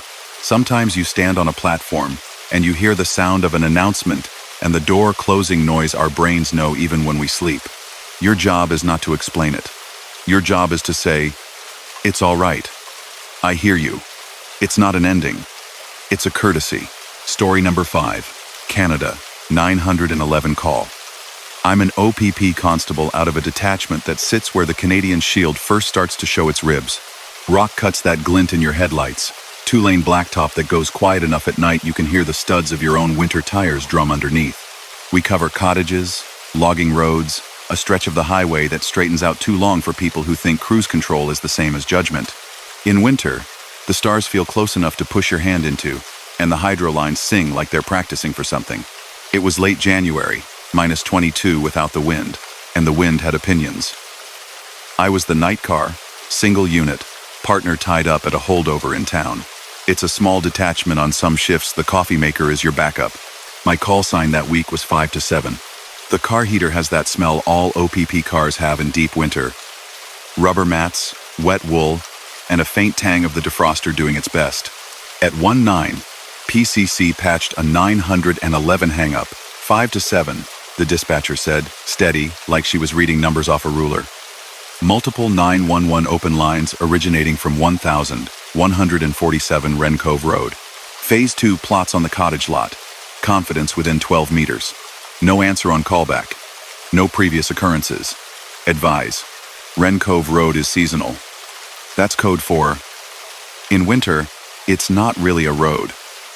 It's a lane carved through cedar and granite that ends at a lake, dotted with islands that look like sleeping animals under the snow. In summer, it fills up with city plates and trailers full of firewood.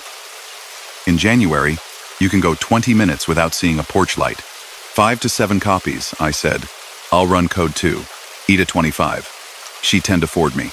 I watched the CAD tile populate. Resident of record out of province. The green 911 blade sign number attached to the driveway, last confirmed by fire in June. No key holder listed. The comment field auto-filled. 911 open line. Faint audio resembling wind. Possible battery alarm chirp.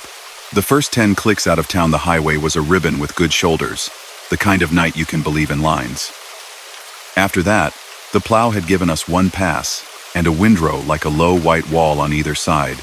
The OPP car puts its weight forward just enough to feel like a sled if you let your hands get ahead of your head. I dialed back to what my father would call sensible.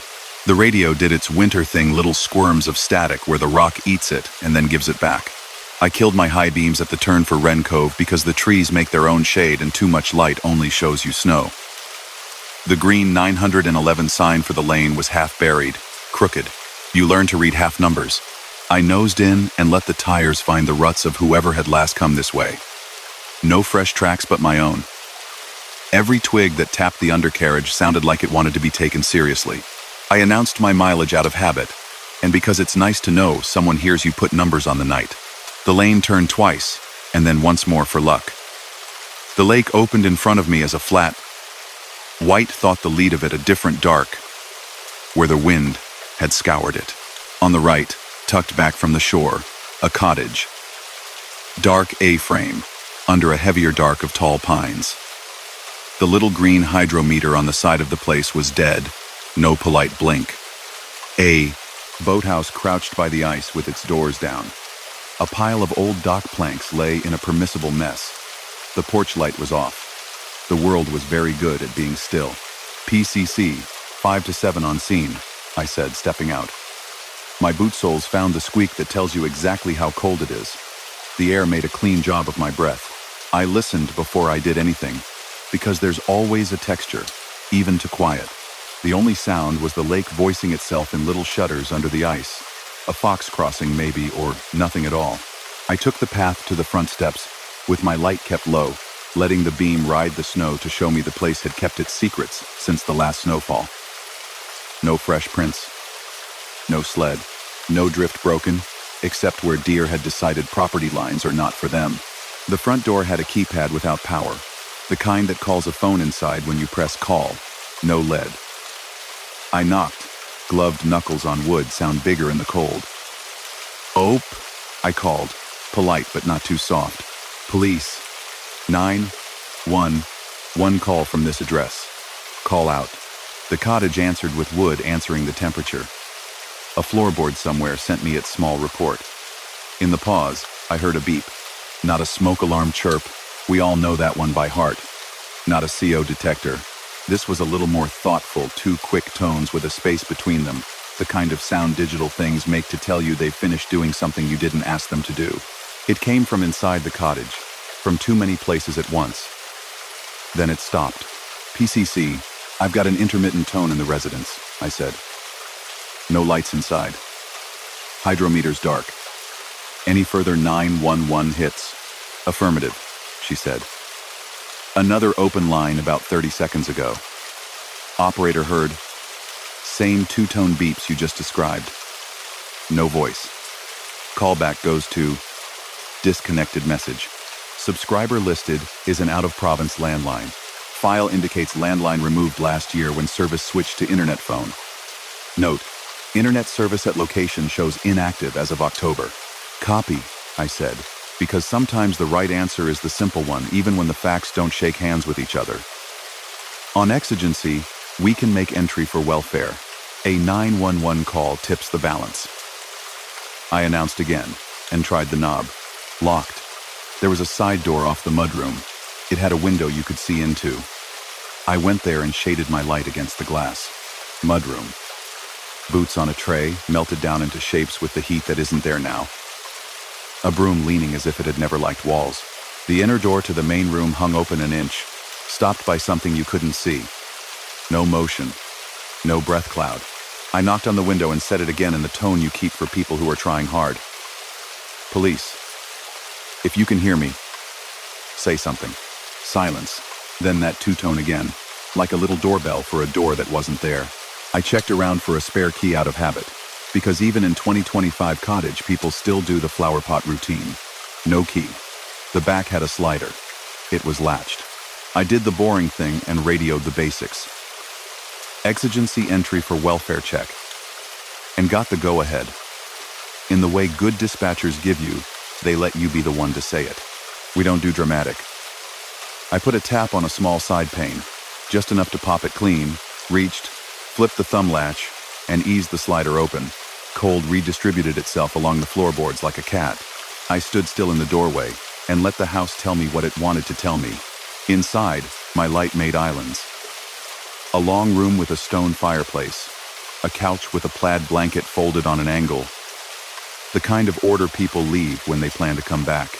Kitchen on the left with a battery of little green LEDs that were all, right now, off. The router, a black rectangle with fins that looks like a beetle, sat on a shelf. No lights. A cordless phone base on the end of the counter blinked once in a faint afterimage of itself, and then gave up. It wasn't plugged in. The wall phone jack below it was empty, the screws tight, the plate cold under my glove. That two-tone came again. Close. I tracked it by ear the way you do with a cricket. It was not precisely any one place. It seemed to be the house acknowledging what? I couldn't say. From the fireplace mantel, the reflective glass of a framed map gave my light back in a way that made the room feel like it was looking at me. I said it again, softer. Op. If you called us, we're here to help. Can you speak? The answer was not a voice. It was a click, a line opening, an old, clean sound. Even without power, even without a circuit, it sounded like a handset being picked up and set carefully down. The kind of courtesy people who grew up with landlines still give to air. I put the radio on my chest rig back to scan and listened to the fringe of it. You can sometimes hear the network find its feet.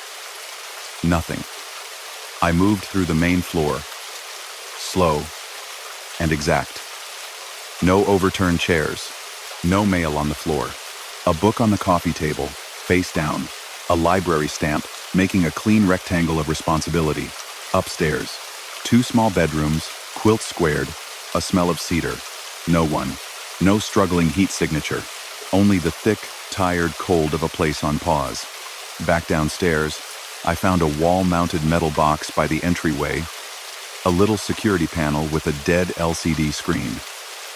Even dead, it held on to a bit of itself. If you pressed a button, it gave the two-tone we'd been hearing, running on whatever tiny coin cell it had left.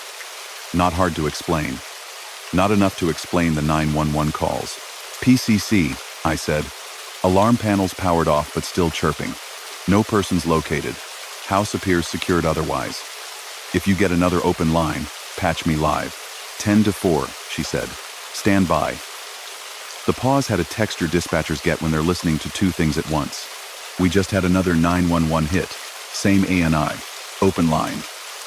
Operator reports a male voice, quiet, possibly yours, saying, "Police 911 call from this address. Call out." Then a click. I looked at the empty room and felt the small rise of the hair at my collar. That means, "Your brain will file this under. Later." so you can keep being calm now. Copy, I said. I made a note to myself to listen for my own voice being helpful in the wrong places. I did the things that make these jobs real. I checked the breaker panel, main thrown, hydro truly out. I checked the baseboards, fly bodies that had given up before the cold. I went back to the kitchen and opened a drawer because that's what houses with drawers are for. Inside were elastic bands, a pen with the name of a Toronto law firm, and a cork from a bottle kept because people keep things that make them happy. The details were politely ordinary.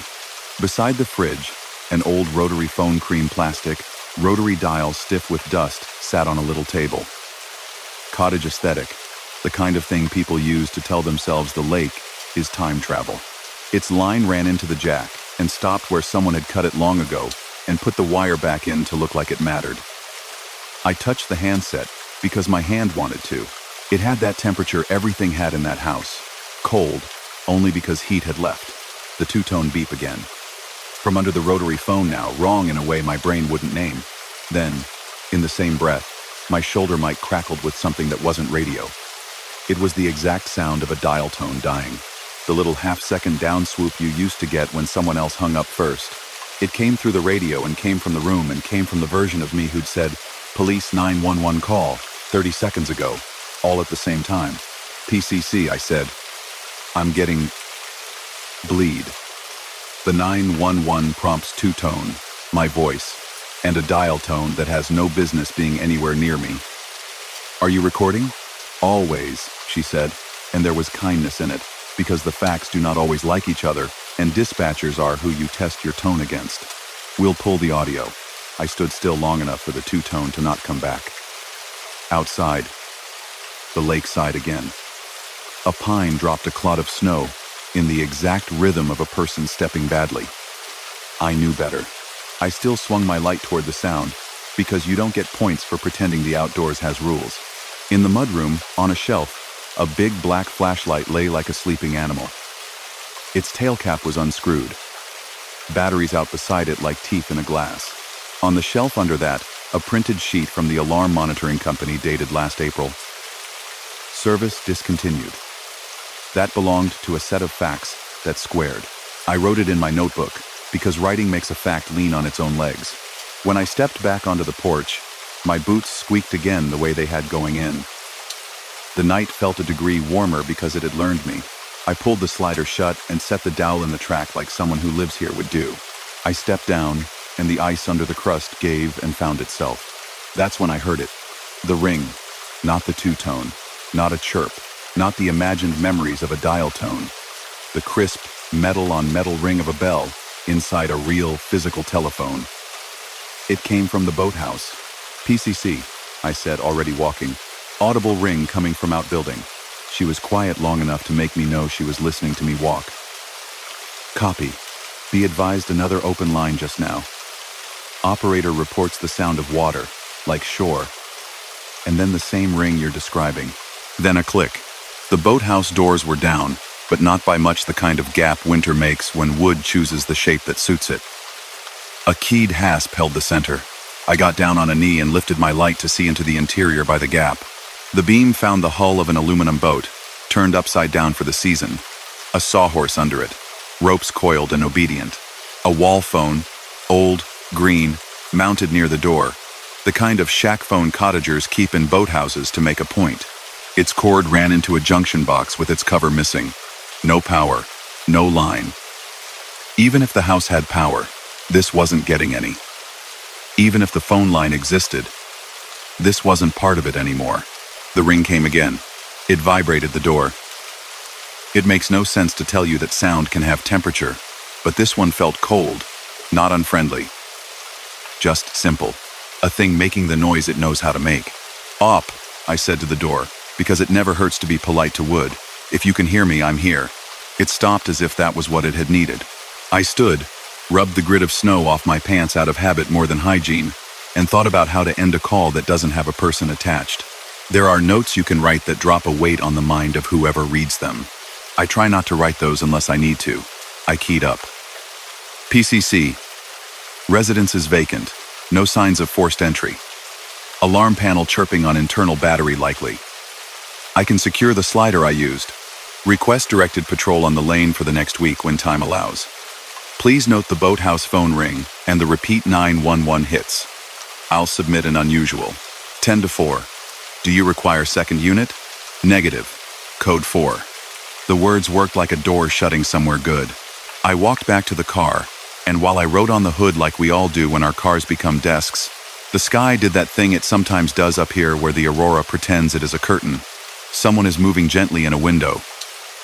Just a smear, a lime green hint. Enough to make the hydro lines try a different song. The heater ticked. My pen worked like it had a mind of its own, as they always do in cold. As I set the car in reverse, the MDT chimed. New CAD note pushed by dispatcher. Audio file saved. Call 04 of 04 contains faint speech.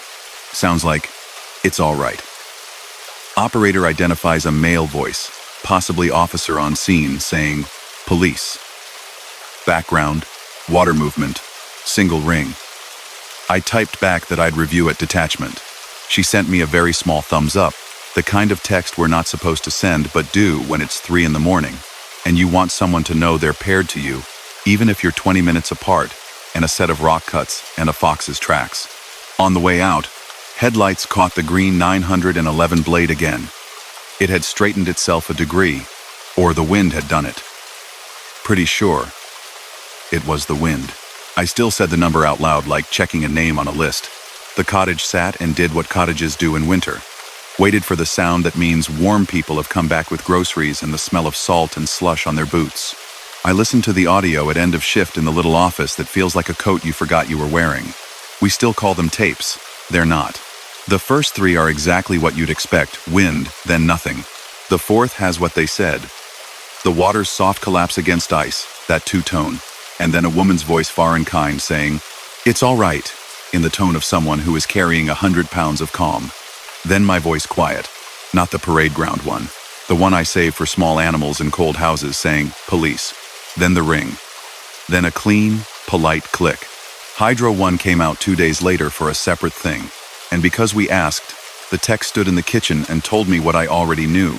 Line's been gone a year. Internet cable sits there looking useful but dead. Alarm panel riding its button cell until it decides to let it go. He knocked the dust off his boots and left his card. The property manager called from somewhere far away and said thanks for checking. No one was supposed to be there. Could we keep an eye? We always do. It's the promise that sits under all the other promises in this job. A week later, on a night so clear it made noise, I took the long way back from a collision on the highway to drive by Wren Cove. No call drew me. I drew me. I idled at the mouth of the lane and turned the car lights off for a minute. The hydro line sang. The aurora pushed a shoulder into the sky. Somewhere in the trees, a branch shrugged a load of snow all at once, and it sounded exactly like a person shifting their weight to come and answer the door. I sat and watched the cottage be the shape of all the people who will come back in spring and laugh at how much they forgot about winter. I said, in the voice I give to the air on the off chance it knows me, it's all right. It felt like putting a dowel in a track. Is it a ghost story? You can tell it like that. You can also tell it like this. Old systems leave habits behind. A panel bleats. A phone remembers being a phone. The lake remembers people choosing it. A house is a machine that turns absence into waiting. We come when the line opens, even if the line is an idea. We stand in a doorway and say, police. And sometimes the only answer is the good click of a thing hanging up like it meant to. Story number 6. Germany, 110/112 e-call. Nights in our district are tidy in their own way. Fields that sit square to the road. Forest that keeps its edge trimmed like a uniform. Laybys with a single rubbish bin no one wants to be the first to use.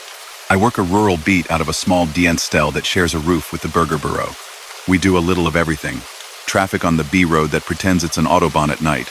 Neighbor disputes that turn out to be foxes, and the occasional call that doesn't know if it belongs to us or the fire brigade.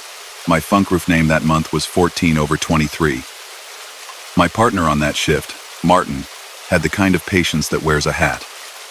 We keep a thermos that tastes faintly of every coffee we've ever made in it. The radio, the fug, lives between us and clears its throat when the Leitstelle wants in. At 2:08, Leitstelle called us up. 14/23, the dispatcher said. Voice in that even gear you get from reading 1,000 numbers a year. Unfall unclear automatic e-call. MSD indicates impact with airbag deployment. Voice channel opened and cut. Coordinates near L 204 km3 2 Forest section Oberhain. Direction unknown. Fire and Rettungsdienst alerted. You're closest. I looked at the MDT. The tile said what they always say now. E-call automatic. Minimum set of data. A VIN I didn't recognize. A fuel type. Number of seats. Coordinate pair. Timestamp. Text. Probable severity. Medium. Under that, a line that made me tap it twice to be sure I'd read it. VIN deregistered KBA shows deregistered 14 months ago. The halter data was an insurance company, the kind of line you get from a vehicle that's been written off and turned into parts. Leitstelle, I said, because curiosity is allowed until it isn't. Confirm VIN shows deregistered? Affirmative, she said. We're double-checking with the PSAP. E-call entered via 112, patched to 110 because of proximity and unknown situation. RW2-83 and HLF1-46 are en route on the other channel. We rolled. Blue lights on, siren on through the village and down before the fields. It's a common courtesy at that hour. People keep thin walls in our part of the world. Past the last lamps, the night thickens in the way it does over forest and wet ground. The L204 is a local road with pretensions. It has kilometer markers that blink back your light and lightpfosten on the verge that stand like polite sentries under a dusting of frost.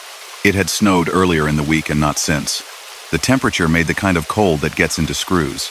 We called our Anfahrt and listened to the other channel with one ear for the foyer-ware chatter hall doors opening, engines starting, someone laughing too loud to hide the nerves of midnight. The forest along Oberhain isn't romantic. It's pine in a straight line with a soft carpet that eats sound. The crash site the coordinates wanted us to see sat where the road banks right, and the ditch gets ambitious. Leitstelle, I said. 14/23 is 1 minute out. Copy PSAP reports second e-call retry from same VIN. Voice channel opened. No speech. Operator could hear. Clicking. Unknown source. The word clicking made both our shoulders move a degree without asking us. We all know the noises cars make when they've decided to need people. There's a click to hazard lights, a different click to a flasher relay, a seatbelt chime that will make your teeth wish for quiet. We came up on the kilometer stone 3, 2 and went past it to give ourselves a little room to think. I killed the siren, and we let the blue throw long shadows into the trees. We stepped out. The smell of cold pine and old salt grit. The road was dry. No fresh scrape, no plastic, no glass. Snow at the verge lay polite and unbroken, except where a deer had changed its mind about crossing some hours ago. I took a torch, kept it low, and let the beam skate the ditch. You learn the grammar of accidents. Tape grass bent all one way can mean a slide. Bark rubbed bright on one side of a tree. A tell. We saw none of that. The thing the coordinates wanted us to. I see wasn't where accidents show their work. 14/23 on scene. Area search, I said. No obvious latch melding of a collision. We'll work the verge both directions. Received. PSAP says e-call voice channel opened a third time, open line 10 seconds. Operator heard indicator relay ticking and a seatbelt warning tone. Then silence. Fire still 5 out. The pine behind the ditch breathed in its quiet way. I stood still in that very complete silence, and, because the brain has its fun, I heard it. The small, mechanical, metronome, tidy tick of an indicator relay. Tick, tick, tick. The sound came from the trees, not from the road. It came from 10 meters in and everywhere at once. My light stayed low. It didn't make any sense. There was no glow, no pulse, no reflection of hazard lights stuttering through the trunks. Just the sound, like someone keeping time for a metronome with no conductor. Do you hear that? Martin asked, unembarrassed to ask. We do fine with being honest about the odd things. Blink Gaber. Yeah, I said. Weird. We pushed into the trees at a careful angle. The ground took our feet in a forgiving way. The sound didn't get louder. It just kept being itself, in the same shape. My light found a wayside cross I had seen before without seeing a small wooden kreuz at ankle height. The kind someone tucks into a verge after the sort of day you don't talk about at a dinner table. Its ribbon had gone of color. A tea light in a little jam jar next to it had a skin of ice on it that made my breath go more careful for a second. I put that in my notebook because I don't know how not to honor it. Lightstell, I said. Note. Older Unfallkreuz at 3-2 in the North Verge. No fresh signs. Copy, she said, with that tone that holds a lot and gives only what helps. Fire arrived with that clean efficiency you get in towns where everyone knows how to pack a hose fast and look like they've always had a helmet under their seat. The HLF parked behind us, soft blue bouncing around bark. We met at the boot of our car. Their Gruppenführer, a man whose expressions all look like doing your taxes properly, listened. E-call? He said, not quite a question. Ja, I said. VIN shows deregistered. Voices none. Sounds of hazard tick. Nothing visual. He nodded and set his people to a quick obsuche on both sides. Walking line abreast, torches low, crossing lines like you, weave a fabric to make sure the holes are in different places. The Reddingswagen hung back at the bend with its back doors thinking about opening. The silence had a weight to it that reminded me of being in a gymnastic hall after the lights are off, lots of air, no one breathing big. The indicator tick stopped nowhere. It didn't fade or move. It just wasn't there. And then there was a new sound, a seatbelt chime. 2 notes, pause, 2 notes. The kind of thing an instrument maker would be embarrassed to sell, but cars consider their duty. My chest got that little tighten you get when your brain insists on a picture. Dash warning lights, frost on a windshield, a spill of light that would tell us exactly where to run. We had none of that. Just sound that didn't find a source. My handheld crackled. It wasn't our channel. It wasn't fire. It slid into my ear like a recording in school. The operator's voice from the PSAP spoke German-inflected English, the standard. This is an automatic emergency call. If you can hear me, please speak. It didn't come through the top speaker. It didn't have the compression I know from the Lightstell. It sounded as if someone had set a cheap radio in the forest and asked it to be helpful. Lightstell, I said, hoping I sounded like we were still in the world where everything has a cable attached to it. We've got the PSAP prompt audible at the scene. Are you rebroadcasting? Negative, she said. No push. RW reports no reception issues. Be advised, PSAP just called back and got a microphone open again. Background noise sounds like, perhaps a blower fan on low? Seatbelt chime present. No speech. VIN unchanged. We are making contact with the KBA again. Martin raised his torch and let it climb the trunks. The light touched a rectangle of something reflective too small to tell what 10 meters away and a meter off the ground. When we got to it, it was a shard of taillight plastic. Old, weathered, with a piece of moss trying to claim it. It was not tonight old. It was a year-old kind of honesty. I let it sit where it was. Some things don't want to be tidied up by our hands. 14/23, the dispatcher said. Return to that even. KBA confirms VIN deregistered last year. The e-call module would have been deactivated with the deregistration or by the scrapping process. PSAP says metadata is odd unit ID reads as test call on their backend, but the system handles it as real. Behind us, the HLF crew finished their first pass, and we gathered again at the tarmac. We shared a kind of shrug that isn't disrespect. It's the acknowledgement that the night is bigger than our checklists. We'll put cones, the Gruppenführer said, more to give his hands something to do. No obvious hazard. We stood there for a minute that felt like a minute and a half. The L204 was itself, a line. The forest waited like it likes to show us how little it needs us. And then, from somewhere between the patrol car and the ditch, from no speaker and every speaker, the e-call voice came again, switching to German the way the system will when it thinks it knows where you are. Dies ist ein automatischer Notruf. Bitte bleiben Sie ruhig. It felt like someone saying the exact right thing at the exact wrong volume. I said what I often say to people on edges of bad things. Ist in Ordnung. We're Sinda. It didn't matter how that sounded to anyone else. My own voice made a shape in the air I recognized as mine. Minutes later, The Lightstell would tell me that a male voice saying those exact words had been captured on the PSAP recording that ran at 2:16, 5 minutes before I'd said them in the trees. We worked the section another 20 minutes, widened to both sides of the kilometer. The Reddingswagen technician, a man who'd been doing nights longer than both of us by half, stood at the tailgate and listened with his hands in his pockets. Sometimes the systems get stuck, he said, meaning the electronics, meaning people. Sometimes they don't know they're done. We cleared together. Fire left 2 cones and a triangle on the shoulder the way you leave a candle in a window, because it costs you nothing and might help someone. We told Lightstell we'd run the loop to the next lay-by and back, just to satisfy the bit of our brains that wants to drive past a thing to make sure the thing is in the rear view. 500 meters on, the road crosses a culvert and opens a view to the forest floor.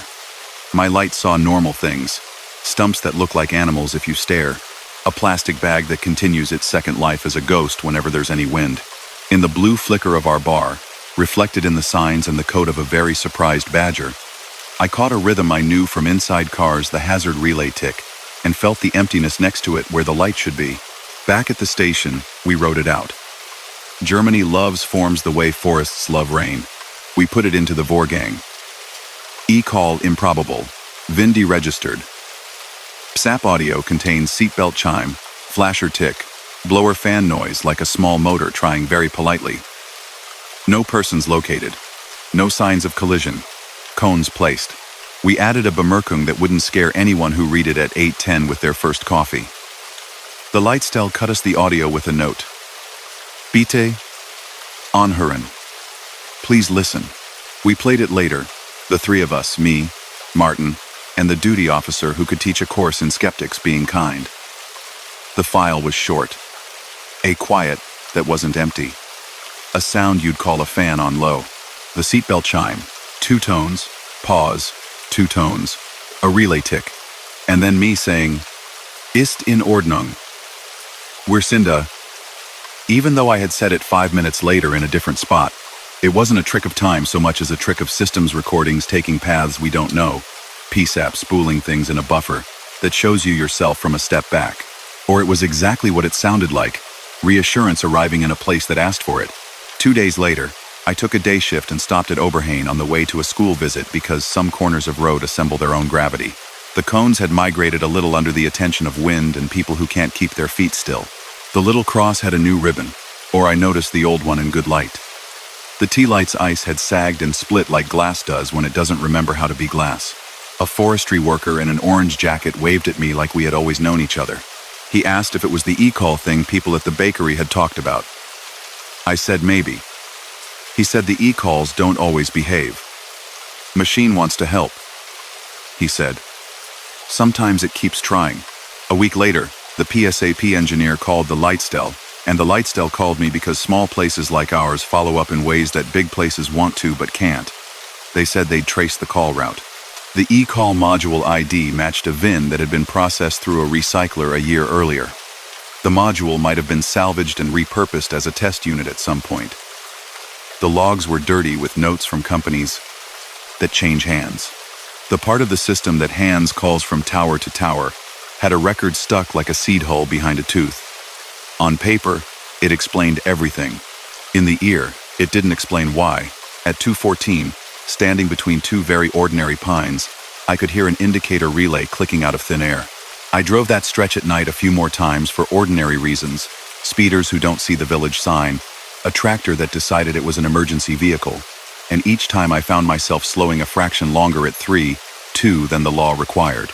The second time, it was sleeting, and the sound of the drops on the roof made a rhythm I could have mistaken for a tick if I had wanted to. I didn't want to. The third time, in the clean blue cold, I rolled my window down and the forest gave me nothing but honesty. Wind in needles, a branch settling, a fox arguing with a vole about philosophy. If you want the story neat, it's this. A systems hiccup sent an automatic call to the wrong place with the wrong label. We did what we do, and walked the ditch, and shook hands with a few trees. The audio was the system hearing itself. If you want the story the way my mind keeps it, it's this. The line opened, and a place asked us to attend. The sounds in the recording are the sounds of a car doing its lonely job, and a voice, mine, yours, Hours, telling the air, we're here. A cross in a ditch holds weather the way a memory holds its own shape. A cone on a shoulder means somebody came when called. Sometimes that's the point. We didn't save anyone on that call. We weren't called to. We bore witness to a place with a habit of asking for help. That counts. In our log, under measures taken, I wrote, area searched, nothing found. In my head I wrote, stayed until the ticking stopped. Story number 7. France, 17 call. I'm a gendarme maréchal des logis chef out of a small brigade territoriale in a department most people cross without learning its name. Our brigade sits between a national road that remembers being famous and a line of plane trees that still think it's 1978. We share walls with the Mary and a baker who starts his day when ours is half finished. Nights are the same and never the same. Domestic calls that untie themselves before we arrive, foxes that sound like arguments, and the few quiet minutes around 03:00 when the radio lies flat and the coffee tastes honest. At 2:41, the CIC, the Département's Command and Information Center, pushed a 17 to us. Brigade X for info. Multiple emergency calls received. Open line. Origin appears to be autoroute. SOS Air de la Chaîne. Air and Sep Slip Road. Now closed. No voice. Background described as wind and intermittent tones, the dispatcher said. Her voice was the kind that can carry a bad night without telling you it's heavy. Autoroute concessionaire shows the SOS box decommissioned last year. The call nevertheless arrives on 17. PMO unavailable. Your closest. Sick, Reishu. I said out of habit, because we all say it even when we're alone in the car. I glanced at the MDT. The tile read, Apple 17. Caller. Unknown. SOS autoroute flagged. Location. Air de la Chaîne closed. Comments. Repeated open lines. 6:12 seconds. Faint tones resembling service prompt. The concessionaire listed was one of the big ones. The Bourne's SOS on their section of autoroute are orange boxes that talk to a man in a control room you'll never see. They don't talk to us. Not normally. We took the scenic way to the wrong place because there's no other way at night when the barrier to a closed rest area is down. Blue lights on long enough to make the road straighten in front of us, then off before the first sleeping window. My partner that night, Cedric, didn't speak unless there was a reason. The radio made its dry little hiss that tells you everyone else has gone to ground. The Air de la Chaîne had been closed for months for works that would happen when budgets remembered them. A chain across the entry track, 2 red and white boards, a sign that had started to weather around the staples. Beyond it, a low building of toilets and a maintenance closet, 2 picnic tables, a children's spring rider shaped like a bee, and a stand of oaks that kept their secrets even in winter. The autoroute itself ran behind a sound wall like a tide pulling back and rethinking. From here, you can't see the traffic, only feel it sometimes through your shoes, if a very full truck passes. We parked by the chain and angled the car so we'd be our own cover, our own light. CIC. Brigade on scene, Air de la Chaîne. Visible closure confirmed. We'll go on foot, I said. The dispatcher acknowledged in that half-second way that always sounds like a nod on the radio. We stepped over the chain instead of making it an administrative problem. The night had a temperature that makes breath look like thought. Halfway up the entry track, it started. A tiny clipped tone like the opening handshake of a machine deciding to be useful. Not a ringtone, not a smoke alarm, not an ambulance siren. A polite bip, 2 notes apart. The exact sound you get when you crack an orange SOS box, and it wakes to tell the concessionaire, "Hello, I'm awake." Then a voice, not from our radios, not from the car, but in the air at conversational height, tinny and official. Poste d'appel d'urgence. Bonsoir. Votre appel est pris en compte. Restez à proximité. I stopped because my feet asked me to. Cedric did too, and he looked at me just long enough to share the idea that we had heard the same impossible thing. The old SOS box once stood on a concrete pad beside the path. The pad was still there, bolts cut flush with the surface, a rectangle of cleaner gray where the base had been. Nothing else. No post, no panel, no solar strip. The concessionaire had taken its machine away like you take a bandage off without telling the skin. CIC? I said, calm like I was reading a weather forecast. We are hearing a service prompt consistent with a motorway SOS box. The box is physically absent. Are you rebroadcasting? Negative, she said after the kind of pause that includes typing and 2 other conversations. We are receiving another open line 6 seconds, no speech, faint tone consistent with SOS prompt. It arrives on 17 because the concessionaire line is flagged down. PC Securite indicates their equipment here is removed. They ask if you can check for trespassers. Rishu, I said. Our job was a welfare check now, even if the welfare belonged to a noise. We walked up to the little building. The toilets here, when open, smell of bleach and warm paper. Tonight the doors were closed and bolted. The maintenance room door had a sticker that read, PC Securite Numero d'Urgence, with a number that would ring a room with a wall of screens somewhere far away. I put my hand on the door's metal and felt only low, old cold. We knocked anyway, because respecting doors costs nothing. Gendarmerie appelez si vous avez besoin d'aide. I called in the voice I saved for the shy end of the world. The word died at the sound wall and dropped into the oak leaves very politely. There are small things your brain counts, even if you don't ask it to. The way the frost holds in the seams of a bench. The way a spider line catches the light like someone in a room is moving. As we moved through the picnic area, the tone came again, and the same voice repeated itself. Exactly the same words, exactly the same pacing. Votre appel est pris en compte. Restez à proximité. I could have been imagining the smile they teach those voices to carry. I don't think I was. Sick, I said. You still have the line? Affirmative. Open line again. 9 seconds. Recording. For info. PC Securite confirms they cannot call into that site. They can't trigger any public address. They have no loudspeakers. They also ask if you can have a look at the sanitation block, because there have been thefts of copper pipe recently. Cedric gave me the smile you make when the universe has delivered administrative trivia in the middle of something that feels like a story. We peered through the mesh at the back of the block. The copper glittered where it should. A smell of damp that belongs to buildings holding their breath. 10 meters from the path, tucked behind a shrub that had made its own ambitions without asking, sat the SOS pad. Someone had left a single M8 bolt head proud, like a small metal tooth. On the concrete were 2 cigarette butts. Old, paper bloomed from damp. I crouched, put my fingers near the cut wires because the brain wants to see if touching makes anything confess. Nothing. The tone made its 2 notes, and the voice gave its little script from the air above my head, not from the ground at my hands. I stood and felt the simple loneliness of things that have had their job taken away. We did the tour you do. Checked the perimeter fence where it meets the sound wall, looked at the gate to the service track, shone our lights into the gap under it to make sure no tires had been inventive. The only prints on the frost were ours and the complicated neatness of a hedgehog's early night out. I noted the small things we can write in case someone asks us to later. No fresh forced entry. Barrier intact. Lighting off. No vehicles. My pen worked better than it had any right to at that temperature. We were 5 minutes into being sure no person needed us when the voice changed. Not the concessionaire prompt now.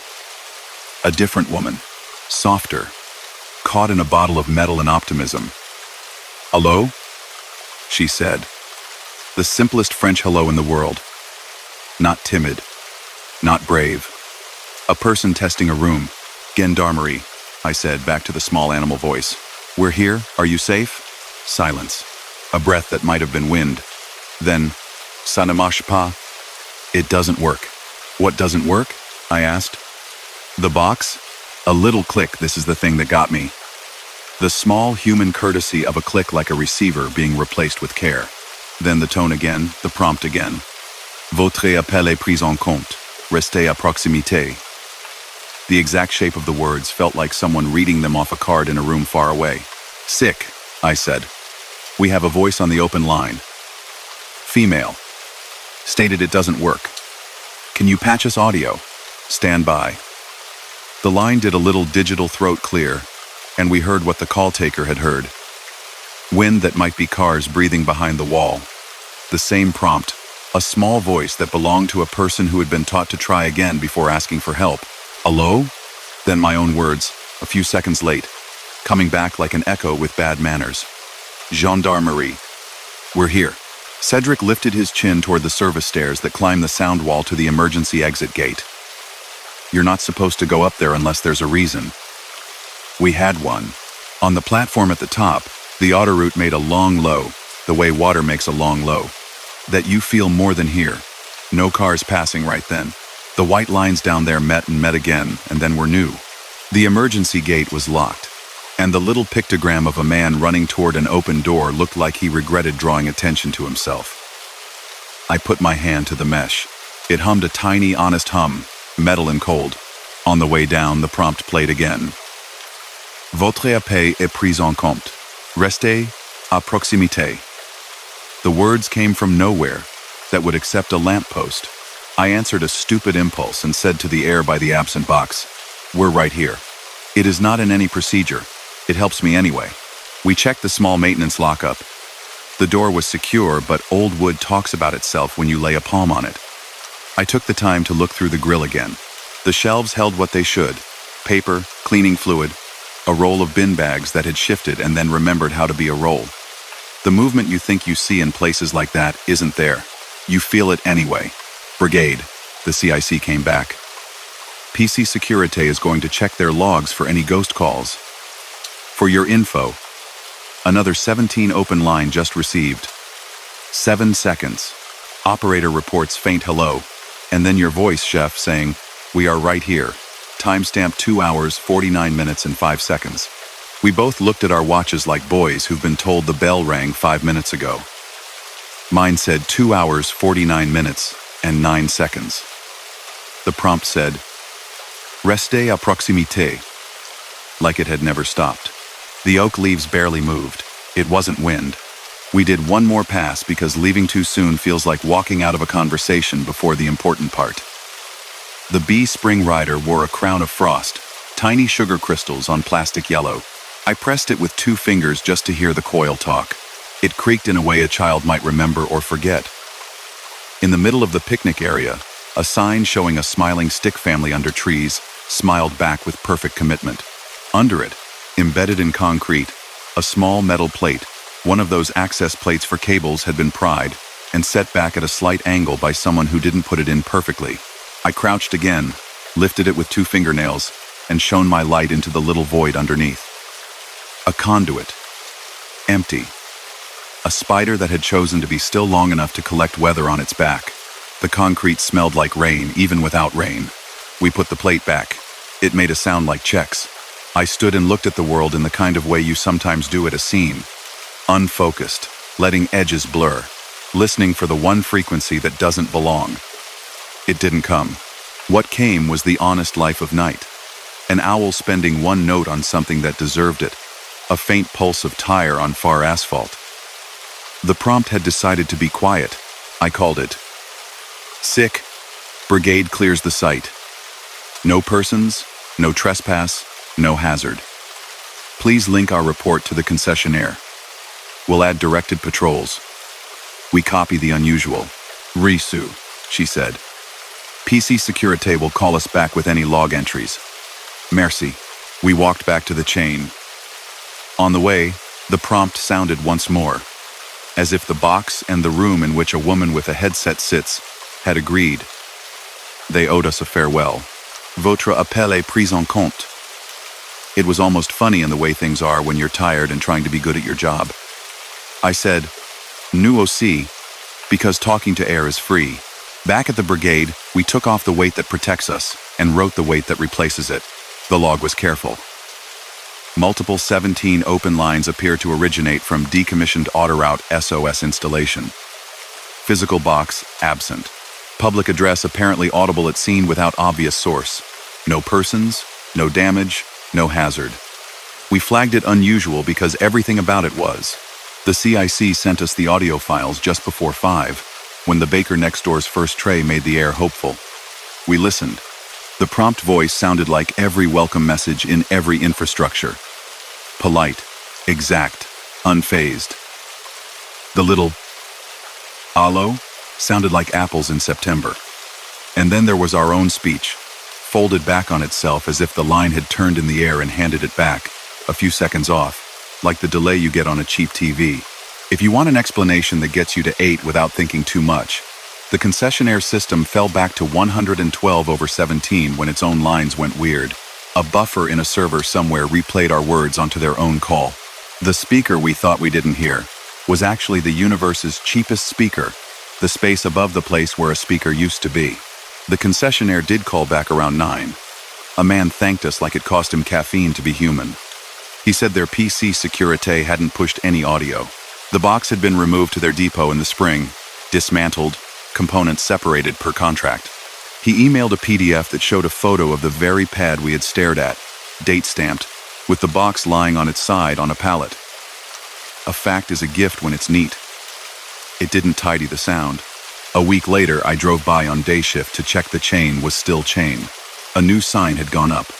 Air fermé pour travaux.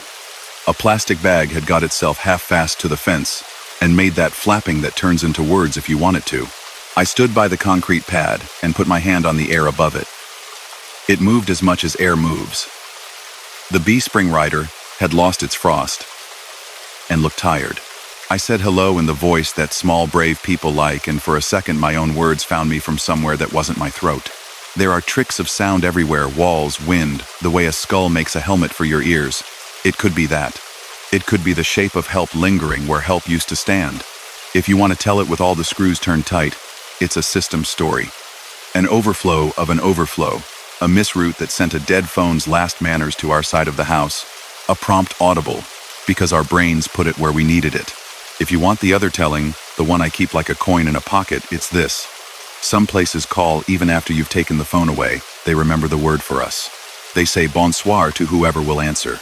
And our job, even when the box isn't there anymore, is to step over the chain and say, we're right here, and stay a few minutes longer than necessary so the night knows someone came. Story number 8. Norway, 112 call. I work nights in a district where the mountains slide straight into the sea, and the roads hang onto the rock like threads. In winter, the sky feels lower, full of wool, and the fjord looks like ink with a skin pulled over it. Our station is small. We share the building with the tax office and a map that shows reindeer migration routes from a year I wasn't born. We run 2 cars after midnight if we're lucky.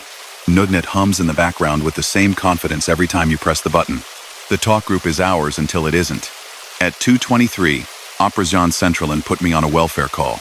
Patrouille Alpha to Enhetten 31-5, the dispatcher said. Awake in that even way they get at that hour. We have an alarm from a Triget's alarm medical pendant. Operator reports activation with no speech. 2 callbacks, open line, faint audio. AML shows the dot at Strandvikveien 117, end house by the water. Registered user is an elderly female now in care since September. Hiemet Yeniston reports no scheduled visit and no keyholder. No other units free. Can you check? Triget's alarm.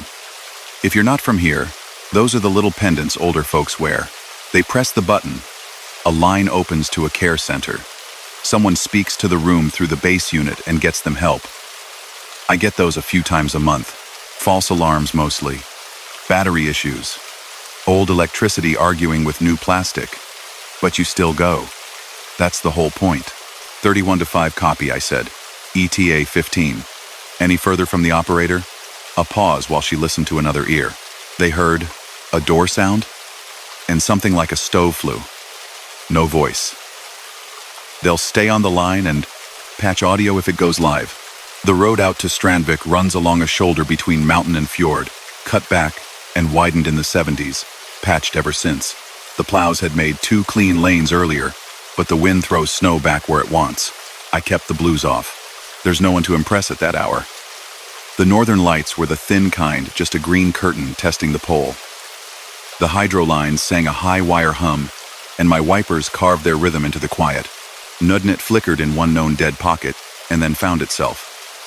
I told OS I was 3 minutes out, and they told me nothing new, which is a way to say they were listening.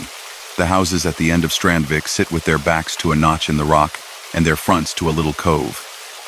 Boathouses Nost stand on legs by the tide line like old men with good balance. Strandvikveien 117 was the last house before a curve walked down into shadow. Porch light off. Snow drifted on the steps like someone had put it there deliberately. I parked skew on the verge for an easy exit and listened with the engine cut. The fjord gives a slow sound in winter, like someone talking into a long pipe.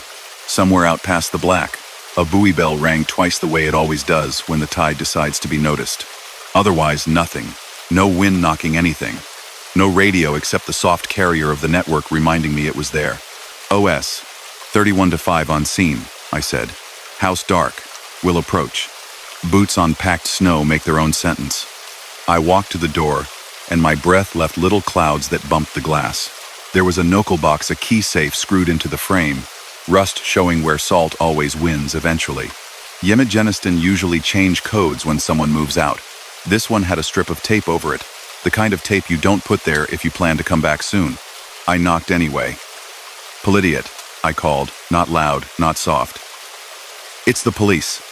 We received an alarm from this address. Call out if you hear me. My voice found the porch and sat there. From inside, a sound answered in the polite way this job teaches you to expect. A little two-tone chirp, like a device that wants to tell you it is alive. Not a smoke alarm. Not CO. The sound Triget's alarms make when they want attention from the air. Then a tiny hiss like a speaker opening, and a woman's voice not here in the snow, but from inside the room, slightly metallic. The operator tone you get from those call centers. Triget's Vakta. Hello, hör du mig? I stood still. Nudnet did not carry that voice to me. It was in the house. The line had opened, should not have opened. Power at a wall should not have been there. It spoke anyway. OS, I said, calm like I was reading a to-do list. I can hear the operator's voice on scene, inside the residence. Base unit is presumably active. Are they patched to you? Negative, she said. The operator had them on standby but reported the line had closed. No current audio, OS said. They heard what you heard 1 minute ago.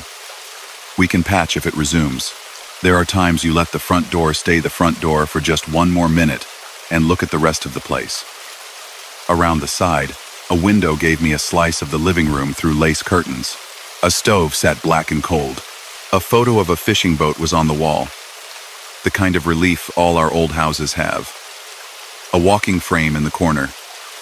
No movement. No heat haze from breath. Only the reflect of my light caught in glass, making me my own witness. I tried the back. A mudroom door gave to a gentle push. Whoever locked up last didn't bother with the inner turn. The snow had blown under the sill and made itself a wedge. It lifted, let me through, and settled like it meant to hold me if I ran. Inside smelled like old soap and salt, and that winter dry that makes wood tighten. I took a hand light and let it pat the floor ahead. The Triget's alarm base unit sat on a table by the hall, a white box with a single big red button, no mains plugged in. The cord coiled neat. A battery icon gave 1 brief heartbeat of red and died back to nothing. I could feel the cold in the plastic as my glove brushed it. Then, in the same breath, that little two-tone came again, soft. The speaker hissed. Triget's Vakta. Hello? I put my mouth close to the unit's little grill. Polidiot, I said. This is the police. If you can hear me, respond. It felt ridiculous. We both know how electricity works. The unit had a battery the size of a coin cell to carry its memory long enough for a tech to swap it, not enough to speak. It spoke anyway. OS, I said. The base unit appears unplugged, still producing prompt tones. I'm going to clear the house for welfare. Received, she said. And I could hear in the background the operator at Triget's Vakta telling someone else that the line had opened on their end for 3 seconds without their asking. They record everything. We all do. It helps later, or doesn't. I moved like I always do in other people's lives. Quiet, light low, calling out the corners. Politiet, I said. Bathroom door open, medicine cabinet closed. The mirror giving me myself back with enough delay to make me remember I needed to breathe. Bedroom with a bed made tight enough to bounce a coin. A window slightly open on the fjord side to let a house breathe. No one in the bed. No one on the floor. No coat by the door. No boots on the mat. At the kitchen sink, a cup sat upside down on a cloth in the exact way our elders dry things that don't belong to dishwashers.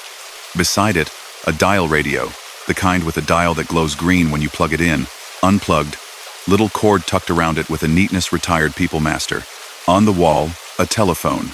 Cream plastic, coiled cord, wall jack tucked behind. The cord to the jack had been removed and hung like a loop. The handset sat on its cradle, certain of its own dignity. I picked it up. It weighed what it should. I put it back. The Triget's alarm gave its 2-note, and then the operator again, a little behind herself like the line had to turn a corner before it reached me. Hello? Tryck på knappen hvis du hører mig. Press the button if you hear me. I pressed the button. It felt like pressing a dead thing. It clicked with good manners. Nothing. No lights. No new sound. I pressed again because sometimes you do that to trick the world. Then I heard my own voice answer, just a little late, and not quite me, through the tiny speaker. Politiet. If you can hear me, respond. I stood there in that small, polite kitchen with its calendar on April from last year, and its breakfast chairs, and felt the hair along my neck stand up the way fine snow stands up in a static hush. OS, I said, and even I could hear the smooth in my voice. Trygghetsvakta unit is recycling audio from seconds earlier. Please note, noted, she said. Operator confirms they have you on their recording now. They heard your voice before you transmitted to us. There's a slight offset. Slight offset, that's one way to put it. I finished the walkthrough. The living room held its old black stove closed. No ash smell, no recent burn. The walker had a string tied at the handle to the arm of a chair, the way people set their little safety nets. On a sideboard, a big red plastic button on a lanyard. One of the pendants lay curled like a sleeping animal. I put a glove finger on it. Cold, like everything else. The back had the name of a provider and the year of issue. Last year, I stepped out to the porch and looked at the fjord while I told OS the house was empty and secure. The buoy bell out there rang again, twice, then once, then didn't. Somewhere down cove, a dog barked once and was embarrassed. The Nost caught my eye, its board silvered and its padlock wearing rust's fingerprints. Boathouse doors have a way of making you want to believe they talk in a better vocabulary than they do. I walked down. The snow had drifted low and dry into the boat slip. Through the gap under the doors, the moon put a gray stripe on water that sloshed in little decisions. I put a hand on the wood to feel if anyone had put a hand on it lately. It felt like wood. The lock accepted that I was a person who was going to try it, and stayed true to its job. 31-5, OS said in my ear. Trygghetsvakta reports another activation from the same device, no hands detected on the pendant. Line opens and closes. They heard something like a stovepipe. They wonder if wind is catching a flu. I could hear it too, now that she said it. A small, low, round tone like air making the way up a metal cylinder. The kind of noise a stovepipe makes when the weather has opinions. It's not creepy. It's just weather inside a tube. It sat in the headset and in the house at the same time, a line humming along 2 wires that didn't exist. I went back inside to the base unit and sat at the little table. It's a thing that looks like doing nothing. It's actually doing the thing you need to do, which is be there. The device made its 2-note. The operator came again. Hello, Jeg hører deg ikke, Trick. Then soft, not the operator, a different woman, Norwegian without a town in it, tired without fear. Det går bra. It's all right. That did more to me than anything had. It was the tone, not a ghost voice. The voice of someone who has made a whole life out of getting on with it. My mother's sister used to talk that way when a sheep got its foot where it shouldn't, and 3 children wanted 3 different outcomes. Strong women in cold houses sound the same in every fjord. OS, I said. I have a female voice, adult, not the operator, saying, it's all right. No other speech. Copied, she said, careful, like you handle glass. We're saving all recordings. I did the sensible, boring things that make reality sit down and behave. I flipped the breaker box in the hallway to see if any circuits carried power from somewhere I didn't see. Nothing. I checked a smart meter on the outside, dead. I looked for hidden keys, notes, signs someone had come to the house by arrangement. Nothing. The home care info on the fridge had Hjemet Jenniston's handwritten note from September. Flyttet. Tilsika gem. Move to care home. A date and a heart someone has drawn there. To be kind to themselves about it. When I finally turned to go, the Trighet's alarm gave one more two-tone, and the operator voice did one more hello, and then the unit did something new. 3 beeps, short, the sound the manuals call end of call. Then silence that made the room look like what it was, 4 walls waiting for spring. Walking out, I caught my own shadow on the glass, and for a split second my brain turned its own record back at me, the delay you get on a cheap video call.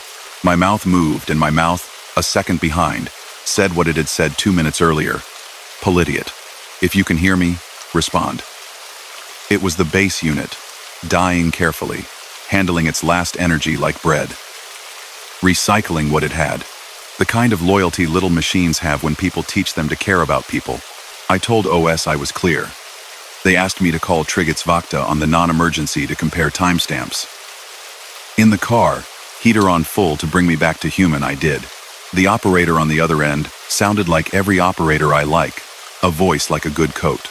She said their logs showed 17 activations in the past hour, all between 6 and 13 seconds, all with no pendant press detected. We get ghost activations when the signal bounces off the network, she said. We don't get clear operator audio into a base unit with no power. But our system insists the line open to a device at your location. She paused, then added, we do not judge the how. We note the that. Back at station, I wrote the unusual, as asked. Base unit unplugged. Appears de-energized. Emits prompt tones. Operator audible within the room. Officer voice audible with delay on recording. Female voice. Unknown. Spoke. Det går bra. House vacant since September. Secured on exit. NOS checked. No persons. I used the phrases we use to keep the paper clean and the brain able to sleep. I included the wind over flu note because an explanation that covers some of it is better than none. The next day, Hemicheniston called to thank us and to tell us they'd sent a tech to collect the unit.